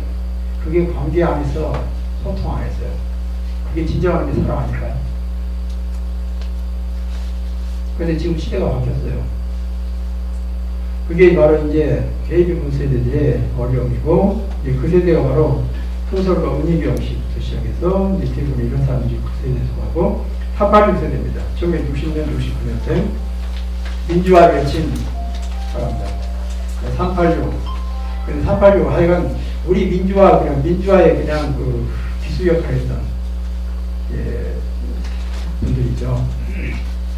그런데 이제 하여간 그런 일을 하다 보면요, 시대는 바뀌었는데 아직도 사고는 거기에 머물러 있어요. 그러다 보니까 이 사람들, 이 세대의 사고는 다 굳어가지고, 그러니까 감옥에 갔다 무슨 어떤 아주 큰 어떤 별 다른 거죠.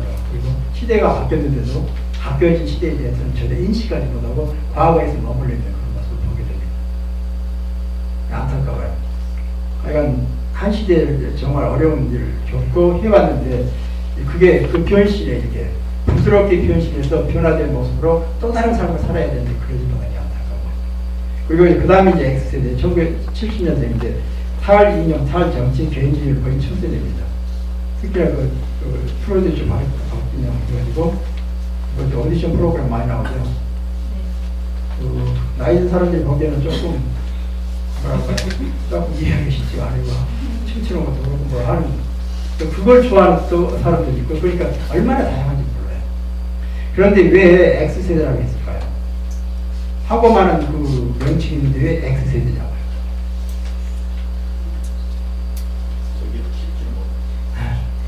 예. 수학에서 모르는 건 우리 X라고 그러죠. 잘 모르겠어요. 그냥 도대체 이해가 안 돼요. 이해가 안 되는지만 몰라서 해요. 그게 바로 그 시기가 1970년 이후 세대부터 시작했다는 거죠. 그리고 그 시기가 아파트에서 자기 방을 갖고 자란 세대들이 대부분 그랬어요. 그리고 완전히 사회가 바뀌었어요. 바뀐 사회의 첫 번째 수혜자들이 X세대가 아닐까요?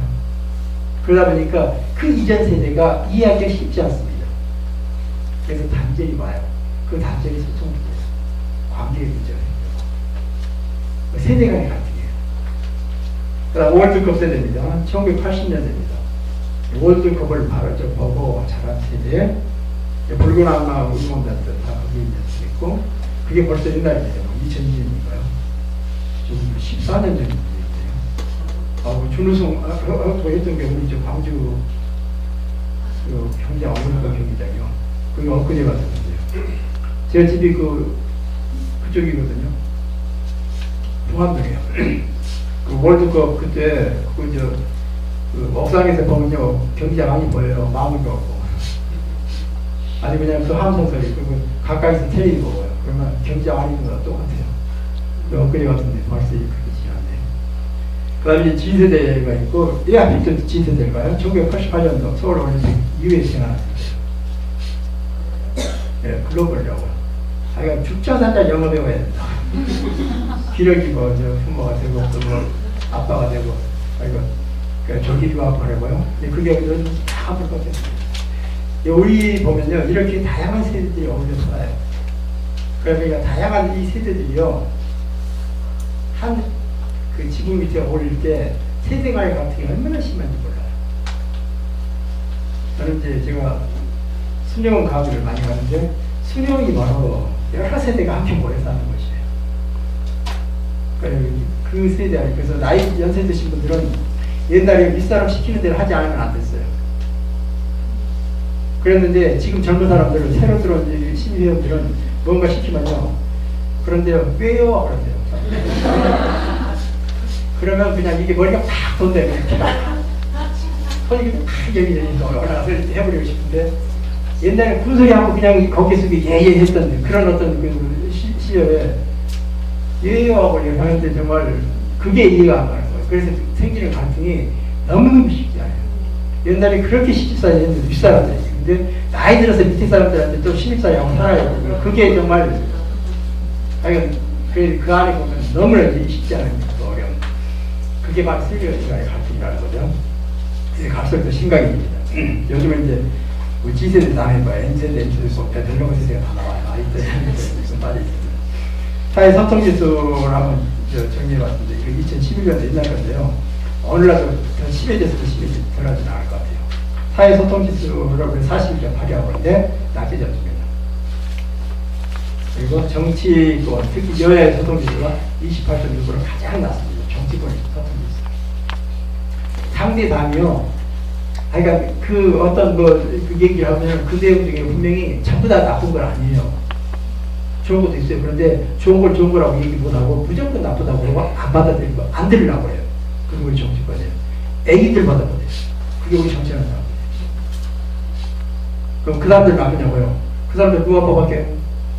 우리가 뽑았어요. 그러나 우리 문제네요. 내 탓이고 하지 않으면 안 돼요. 그러니까 그게 우리가 가지고 있는 거짓적인 문제라는 거예요.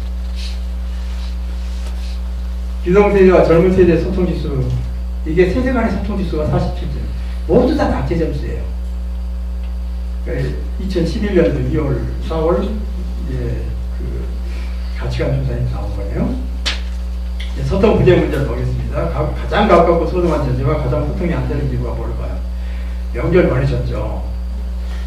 명절 때만 되면요, 차가 그렇게 밀립니다. 어양가는 차요. 아이가 평소에 3시간이면 올 수 있는 서울 광주 거리가 4시간, 5시간, 어떨 때 7시간, 8시간 걸려요. 그럼에도 불구하고 하여간 그 어려움을 다 겪고 어양 찾아와요. 만나서 못 알아봐요. 싸우죠. 핵해고 옛날 감정이 다시 끄집어 내가지고 지난번에는 이런 식으로 해서 싸우기 시작해서 가기 전날까지 싸우다가 두번 다시 안 만나는 것처럼요. 그런데 또 명절만 되면 기다렸다는 뜻이 가요. 그게 우리 가족의 모습이에요. 그러니까 가장 가깝고 가장 소중한 존재와 가장 소통이 안 되는 이유가 뭘까요? 왜 그러죠? 여러분들 이제 가정 안에서 그런 걸 겪으면서 뭔가 한번 생각해 보셨을 것 같아요. 도대체 왜 이래야만 되는지. 왜일까요?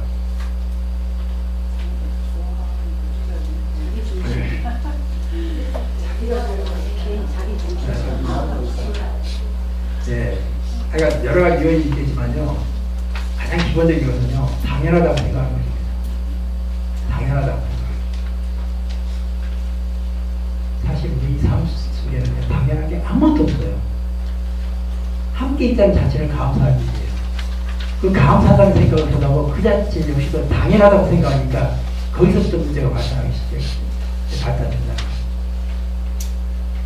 제가 이런 이제 부모 교육이나 이런 소통 교육을 하다 보면 부부 그리고 함께 그래도 부부들이 많이 오죠. 그런 경우는 서로 얘기하면서 그룹 나눠가면서 그런 얘기를 많이 해요. 우리 남편은 나이가 동네 아줌마들이 그렇게 그냥 없이도 살 수 있는 사람이라고 그렇게 친절하죠. 그냥 동네 아줌마들, 동네 사람들, 수표 아줌마들. 그런데 왜 나한테는 그렇게 자상하게 말하면 그저 한마디 안 해주고 그냥 퉁명스럽게 하고 모른 척하고 그러는지 이해를 못하겠대요. 그게 부부간의 문제고 가족간의 문제예요. 근데 그걸 보면 가족을요, 가부 취급을 해요. 항상 그 자리에 있는 사람. 그런데 가족은 가부가 아닙니다. 어느 날 그 자리에 그 사람이 있어야 할 자리가 없어요. 그때 이제 가슴을 치고 후회해요. 이미 지나갔네요. 우리는 없음을 통해서 있음의 중요성을 줄여서 깨닫는 어리석은 존재가 인간이 아닐까요? 우리 있을 때 잘해야 한다는 말, 유행가 가사가 얼마나 가슴이 아픈지. 있을 때 잘해야 돼요. 당연한 게 아무것도 없어요. 가까울수록 마찬가지입니다. 하여간 함께 있다는 자체는 너무너무 감사한 세상이지 당연한 게 아니라는 사실. 바로 이제 가장 가깝고 소중한 존재가 가장 소통이 안 되는 이유가 바로 당연시하는 거죠. 당연한 게 아무것도 없는데도 불구하고요. 이러한 문제가 가정에서 출발해서 학교, 직장, 모든 공동체에서 공통을 하고 있는 문제가 바로 소통 부재 문제라. 하여간 가정에서부터 시작된 이게 연결되죠. 그리고 가정에서 소통 부재 문제를 제대로 극복하지 못한 채로 사회로 나왔다. 그럼 애누기 없이 그 어려움을 겪을 수밖에 없어요. 어쩔 수 없어요. 그러면서 배워나가야죠.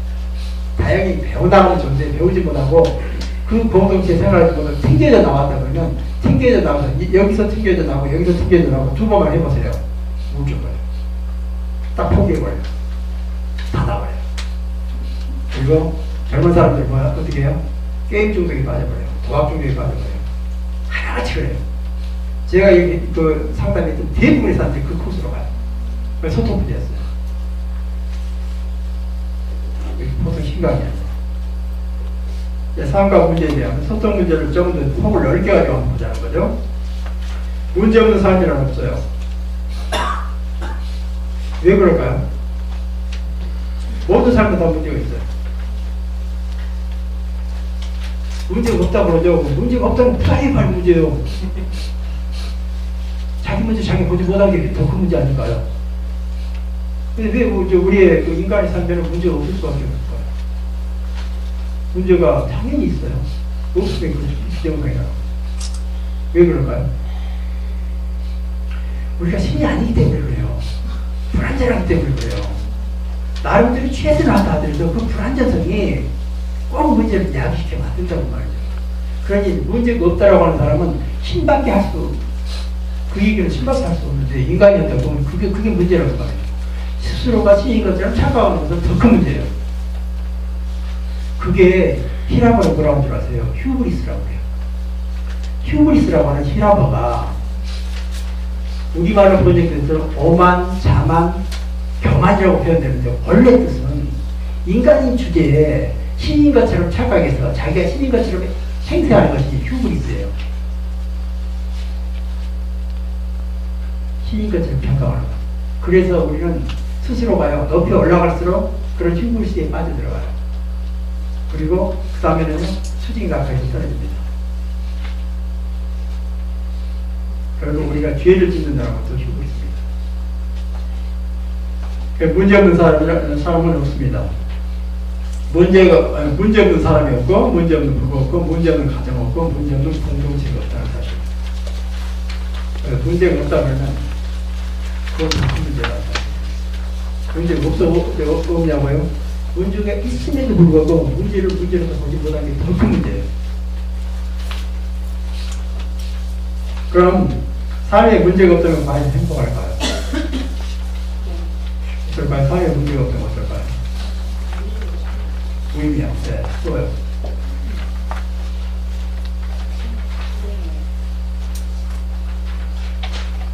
천사의 삶을 살다면 행복할까요? 우리가 꿈꾸는 사람들 살면 다 하나님과 함께하는 삶이고 천사와 같은 그런 삶 아닐까요? 우리 지상의 삶은요 어쩔 수 없이 문제가 없을 수밖에 없어요. 없으면 안 돼요. 문제가 있을 수밖에 없어요. 거기는 씹을수록 맛있다고 그러죠. 상의 맛은 문제에서 문제를 씹으면 씹을수록 상의 맛이 거기서 나와요. 거기 씹는 맛이 바로 거기서 맛있는 고기만 나오듯이 문제가 없으면 삶은 맹탕. 그 문제는 비로소 우리를 삶을 살게 하는 역동적인 힘이 바로 문제 속에 있어요. 삶의 맛은 바로 문제 속에 있어요. 우리는 문제가 없어 행복하는 게 아니라 문제가 있음에도 불구하고 행복할 줄 아는 바로 그러한 어떤 행복의 비법을 우리가 익히는 것이 바람직하다는 거예요.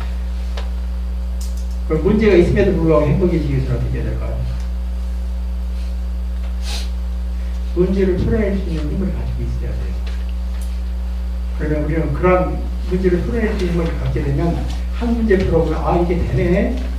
그러면서 다음 문제도 풀어낼 수 있는 그 가능성을 스스로가 이렇게 만들어 나가면서 길을 찾아요. 결국 길을 찾게 됩니다. 어떤 식으로 찾냐고요? 끊임없이 우리는 질문하게 돼요. 질문의 결과는 결국 자신이 원하는 길을 찾게 만들어요. 그 과정이 살아가는 삶이에요. 우리는 질문을 기사하는 것이 바로 맹탕이라는 거예요. 그래서 여기 오시면서도 내가 왜 여기를 가야 되는지 한번 물어보세요. 그 물음의 답을 여기 하면 대답을 했거든요. 그러면 여기 앉아 있어도요, 이게 받아들이는 이게 폭이 달라져요. 내가 왜 여기 있는지에 대해서 한번 물어보자면요. 그리고 내가 뭔가 하려고 할 때도 내가 이걸 왜 해야 되는가라고 본인한테 물어봐요. 자기 스스로에게요. 그러면 그에 대해서 분명히 어떤 답을 찾게 되고, 찾았다면 그 일을 더 정말 적극적으로 뭔가 더 잘할 수 있는 기억은 분명히 길이 열리게 된다는 것입니다. 자, 이제 문제인식의 문제입니다. 결국 우리는 핵심 문제는 문제 인식을 못했다는 거죠. 문제가 있음에도 불구하고 문제를 문제로서 인식하지 못하는 게 가장 큰 문제라는 거죠. 그러니까 결국 문제로 시작해서 문제로 끝나네요. 문제가 있음에도 불구하고 문제가 없다라고 하는 바로 그게 바로 문제였다는 사실이에요. 그게 핵심 문제인식의 문제입니다. 소통 부재 역시도 마찬가지라는 사실. 본인 스스로가 소통 부재 문제가 있다는 사실을 모르고 살아온 사람들이 상당히 많아요. 본인 스스로는 불편함을 안 느꼈어요. 아직까지. 그런데 생명의 위협, 생존의 위협을 느낄 정도의 어떤 그런 사건을 접하게 되면서 아 맞아, 나는 위에 수혜를 받고 자라오다 보니까 어려움이 없어서 상대방이 그렇게 내 한마디에 가슴 아파하는 걸 이해를 못했는데 상황이 바꿔지다 보니까 내가 한 말이 상대의 가슴에 비수처럼 꽂혔고 있구나, 내가 이렇게 아픈데 하면서 비로소 깨닫게 되는 그때가 와요. 문제인식이 문제였고 소통 부재 역시 마찬가지라고. 예, 소통 부재 문제입니다. 구성원들과의 관계에서 야기되는 갈등들을 합리적으로 해결할 방법이 없습니다. 공동체 안에서, 인간관계 안에서 소통 부재는 모든 문제의 열쇠가 바로 소통에서부터 시작됩니다. 그런데 소통 부재는 그러한 문제를 해결할 수 있는 합리적으로, 해결도 그냥 해결이 아니라 합리적으로 해결하는 겁니다. 합리적으로 해결할 수 있는 수단이 바로 소통이라는 사실입니다. 그런데 소통 부재요? 합리적으로 해결할 수 있는 소통이라고 하는 이 수단이 사라진다면 그 자리를 대체하는 것이 뭐냐? 그게 바로 물리적 힘입니다. 그 물리적 힘에 의존할 수밖에 없는데 그 물리적 힘을 우리가 뭐라고 하냐면 그걸 폭력이라고 한다는 말이죠. 그러니까 물리적 힘이 이퀄 폭력이 돼요. 그래서 우리는 가정폭력을 대한 얘기를 많이 들어볼 거예요. 가정폭력은 소통 부재가 나온 가정 안의 비극이라고 생각하시면 돼요. 모든 유형의 가정폭력은 소통 부재가 이에 야기되어진 바로 비극이요. 그 우리나라의 그 통계상으로 보면 뭐 5가지 중에 하나가 폭력으로 정체를 그래요. 그런데 제가 볼 때는 훨씬 그 빈도가 많아요. 그 수치가 더 높습니다. 그런데 가정이라고 하는 이 그 특수한 구조 자체가요, 그 안에 있는 걸 밖으로 내버리지 않습니다. 그러니까 그게 실상이 드러나지 않는 그 수가 훨씬 더 많더라고요. 겉으로 보면 인권부부예요. 그게 바로 가면부부라고 그래요. 남들 앞에서는 연기를 그렇게 잘합니다. 실상 두 사람의 관계는요, 완전 그 별거 수준의 그런 관계일 때가 많아요. 저는 이제 늘 부부가 이렇게 함께 가까이서 접하다 보니까 그걸 더 이제 많이 체감하고 그런 문제를 더 이제 많이 들여다볼 수 있는 기회가 많다 보니까 얘기 드리는 겁니다. 어떤 유형의 폭력이든 소통 부재가 기본으로 원인이 된다는 사실이죠. 그러니까 갈등과 폭력, 불행 그 모든 것은 다 소통 부재에서 야기되어집니다. 예, 동영상 하나 보여드릴게요. 예, 소통 부재와 화합병입니다. 화합병 얘기 들어보셨죠? 결혼 생활을 3년이면 이제 화합병 시작한다면서요. 요즘 그러네요. 요즘은 이제 옛날 얘기예요. 화합병들. 요즘은 며느리가 아니라 시어머니가 그냥 붙여요. 그러니까 나이들을 실수하면 안 하는 게 며느리 눈치 보지 안 되는 게, 그러니까 시대가 그렇게 바뀐 변화라고 얘기할 수 있겠죠. 화합병에 대한 내용을 이제 한번 보시겠습니다. 화합병이 결국 소통 부재에서 이야기되어지고, 화합병으로 끝나는 게 아니라, 하여간 그 엑스레이, MRI 이걸로 찍어봐서요, 뭐가 이게 제대로 안 나타나네요. 그런데 뭔가 안 좋아요. 그냥 뭔가 답답하고 그냥 어떻게 말로 표현할 수 없는 그런 우울감이 생기는 거고, 그 열기가 그 상기에서 올라오기 시작하는 거고요. 그리고 무기력해지고요. 보죠. 부터 격한 분노에 이르기까지 다양한 감정으로 나타나는데요. 오늘 하루 여러분은 몇 번의 화를 내셨나요? 화가 나면 혈액이 근육으로 몰리면서 몸 전체의 근육이 긴장하게 됩니다. 근육으로 피가 몰리면 내장기관의 기능이 떨어져서 소화기관에 탈이 나고 혈압과 혈당이 높아져서 혈관에 문제가 생깁니다. 심하면 심장질환도 불러올 수 있습니다. 결국 화를 잘 다스리지 못한다면 심각한 질병을 불러올 수도 있습니다. 올해 61세의 이진숙 씨. 벌써 40년이 넘는 세월 동안 화병을 앓고 있다. 괜찮아. 수술해서 먹지 말라고 했잖아. 하나 젓가락이죠. 결혼하자마자 시작된 남편의 외도와 노름, 그리고 시댁과의 갈등 때문이다. 목까지 찼어요. 목까지. 이 우에서 울잠에서 막 열이 화끈하고 그냥 다른 오는 느끼더라고요. 그래가지고 밤을 갔더니 목이 타가지고 물을 몇 번씩 마시고요. 이제는 더 쌓아놓을 데가 없는 것 같아요. 그게 또 있는 소리, 제 오빠한테, 제 동생도 아닌데. 몇 년 전부터는 자식들과의 갈등까지 심해지면서 더욱 힘든 하루하루를 보내고 있다는 이진숙 씨. 부쩍 짜증이 들더니 얼마 전부터는 감정을 조절하는 데에도 어려움을 겪고 있다. 그거는 정말 남편도 모르고 자식도 몰라요. 제가 그렇게 합병을 겪은 거는 자기네들 속썩인 거는 뭐 생각지도 않는 거죠. 마음의 병으로 정신과를 드나든 지가 벌써 10년째. 이제 그녀는 약 없이는 하루도 버티기 힘든 생활을 하고 있다. 이게 아침약이고 남은 게 이거라. 이게 저녁약이에요. 왜 나는 힘차게 반격을 하지 못할까? 나는 왜 이렇게 겁쟁일까? 이런 생각이 복잡하게 나타나면서 이제 우울해지고, 또 비관스러워지고, 살맛이 없어지고, 죽고 싶고, 그런 사람들도 보면 정서적으로도 병을 앓게 되는 수가 많습니다. 이 화병이란 말이 이제 그런 데서 나올 수 있는 거고.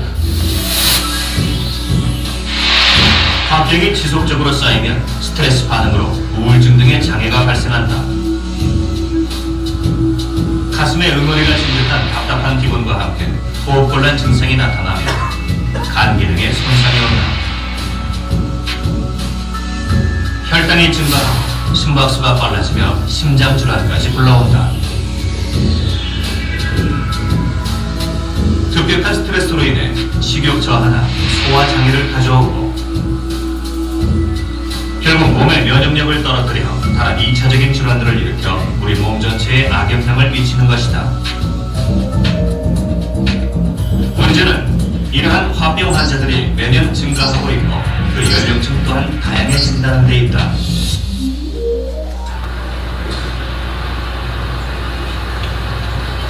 우리는 이진숙 씨처럼 화병을 앓고 있는 또 다른 사람들을 만났다. 시댁에서 막 말보다 막 그런 어느덧 평생 제가 머릿속에서 떠나지 않고 항상 애기 아빠가 미웠어요. 평생을. 그냥 막 의자 같은 거 내려 부시고 싶어요. 막 이런 머리 내리치고 싶어요. 하나님은 남들 속은 속은 다 썩었거든요. 근데 그전에는 100%에서 90% 참고 살았는데 지금 100%에서 90%는 못 참아요. 약간의 그 기분이 공황증 같은 느낌이 오거든요. 그래서 그리고 이제 한대세를 오래 취할 수가 없이 몸이 뻣뻣해져가지고. 보셨듯이 화병이 신체 모든 기관까지 영향을 미쳐요. 면역력을 떨어뜨리고 신체 모든 기관을 이제 제대로 작동하지 못하게 만들어서 이제 여러 가지 병이 유발되기 시작하죠. 근데 화병은 인간관계에서의 소통 문제가 첫 번째입니다. 소통이 제대로 되지 못하는 가정 환경이에요. 부부간의 문제, 시댁이나 친정 이런 인간과의 그런 문제, 자녀들과의 문제, 주로 이제 윗사람에서 오는 게 더 많죠. 이게 화병으로 끝나는 게 아니라 하여간 이제 방금 얘기했던 것처럼 여러 가지 이제 그런 문제를 갖게 되고 그 문제가 또 나로 인해서 누구에게 이제 전해지면서 더 큰 문제로 또 이어지게 되죠. 화병의 원인은 소통 부재에서 어느 문제가 누적되어서 생긴 거라고 얘기할 수 있게 되고요. 인간관계 스트레스라고 얘기할 수 있습니다. 우리가 바로 이런 스트레스를 마음대로의 근원이라고 해요. 모든 문제는 인간관계에서 오는 문제라고 생각합니다. 스트레스로 인한 그런 문제들. 인간관계 소통이 얼마나 중요한지요. 우리 건강에까지도 아주 그냥 여러 가지 형태로 영향을 미치는 게 바로 관계 문제고 소통의 문제입니다. 이제 동영상 소통 부재와 자살인데요. 여기는 이제 그 자살률 1위라는 것 지난번 우리가 아름다운 마무리 통해서 제가 말씀드렸고 자살률이 높아지면서 항우울제를 사용 빈도수가 계속 높아지고 있어요. 그러니까 우울증 환자가 들어가고 있다는 말이에요. 그 우울증 환자가 들어가는 것과 자살률이 높아지는 것도 소통 부재의 또 다른 병적인 현상의 원인에 의해서 야기될 것이라고 얘기해 볼 수 있겠네요. 여기는 이제 그네요. 그냥 그네 떼가고요. 자살 현황과 OECD 국가에서 1위가 바로 우리나라입니다. 하루 6,000명 정도 자살을 기도하고 평균 2010년도만 해도 40.6명인데 이게 더 올라갔어요. 43.6명, 44.6명이 그렇게 올라가고 있네요. 그리고 자살공화국이라고 해서 사회고위층 유명장애들 20, 30대 자살도 급증하고 있고 특히나 노년층 자살이 급증하고 있어요. 준비 없이 노년을 맞이했을 때 그 어려움이 바로 자살로 이어진다는 사실이에요. 그럼 이제 동영상 가정에서 소통 부재에 대한 동영상입니다. 여러분들이 보셨으면 합니다. 이 동영상은 그 소통이 안 되는 가정의 한 단면을 보여드립니다. 그런데 아들이 하나 있어요. 그 부부간의 소통이 전혀 안 돼요. 아니 부부가 아니라 가족 이 세 사람이 전체 소통이 안 되는데 저런 집안이 과연 있을까 그런데요. 실제 저는 상담을 통해서 그런 집안 수없이 많이 보았어요. 근데 한번 보세요.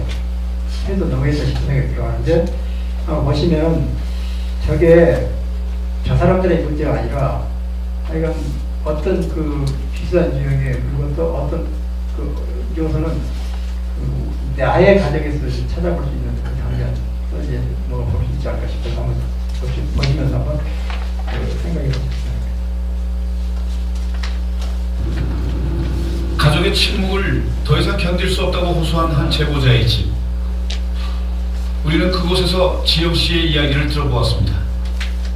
개인 사업을 하는 남편과 올해 대학에 진학한 외아들을 두었다는 그녀는 평범한 주부였습니다. 그런데 정말 행복한 가정인데 여기에 사실 그들이 있다는 건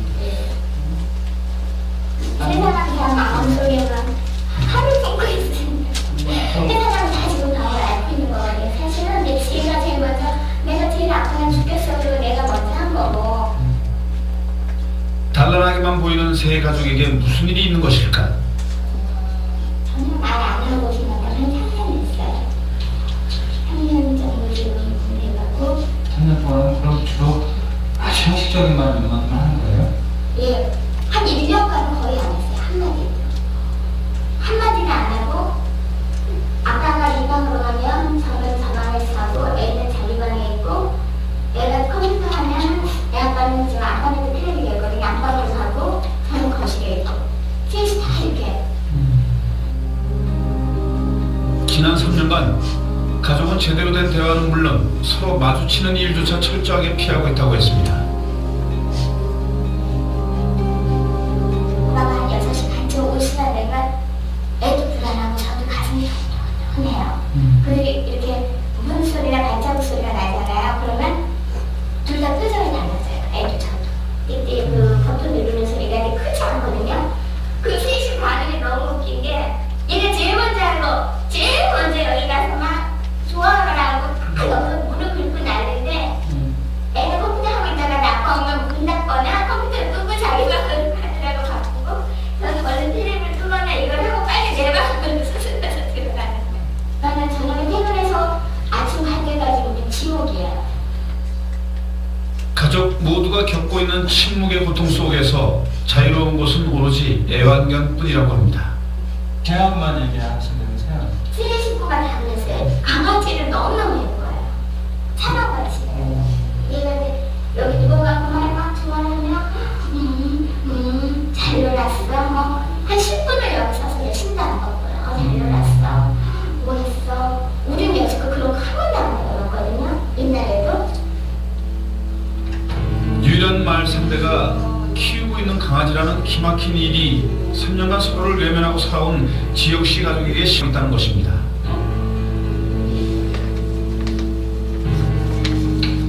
우리가 정말 이해할 수 없었던 것은 폭력이나 외도와 같이 단절의 계기가 되는 일이 이 부부에겐 없었다는 것입니다. 결혼 20년, 큰 소리로 부부싸움 한 번 안 했다는 지영씨. 하지만 그것은 갈등이 없어서가 아니라 피했기 때문이라고 했습니다. 뭐 어떤 얘기를 해야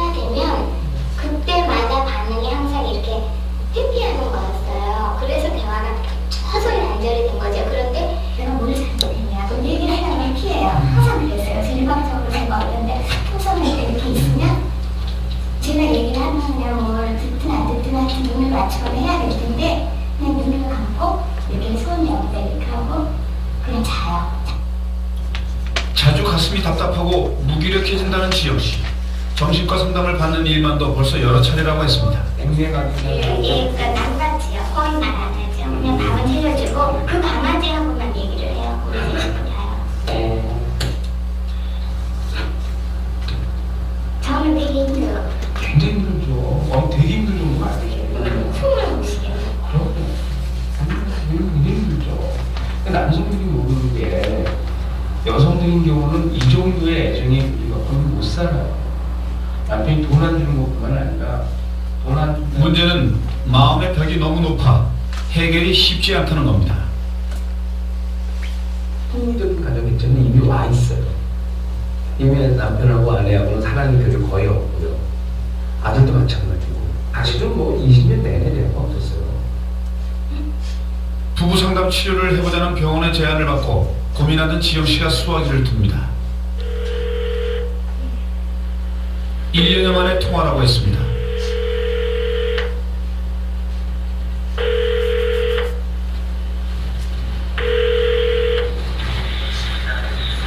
여보세요? 네, 저예요. 여보세요?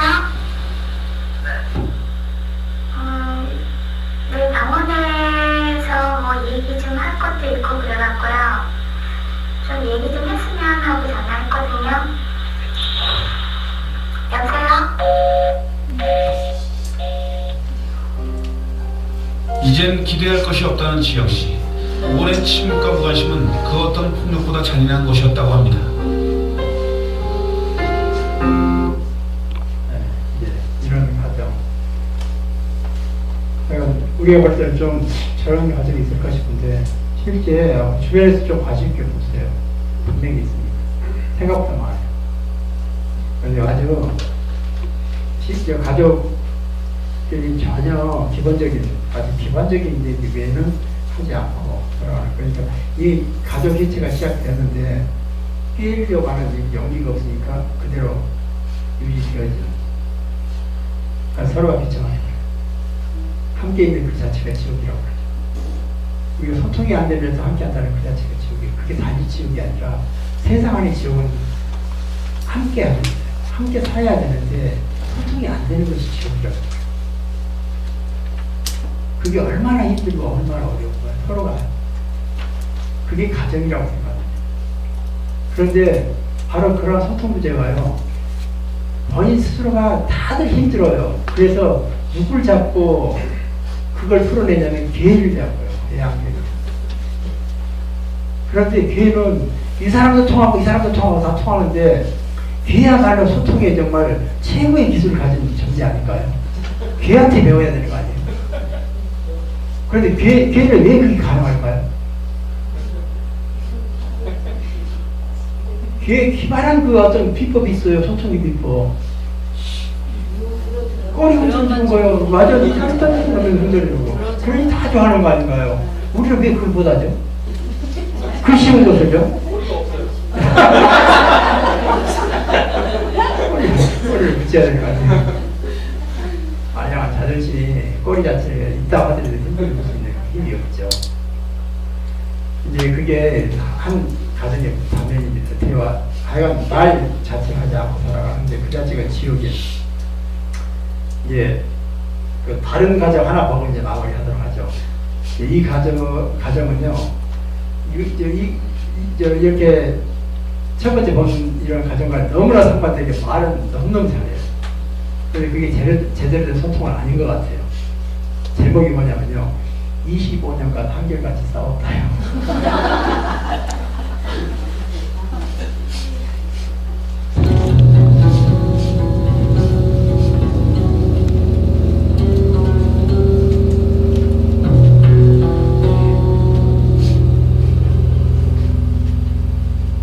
결혼 생활 25년.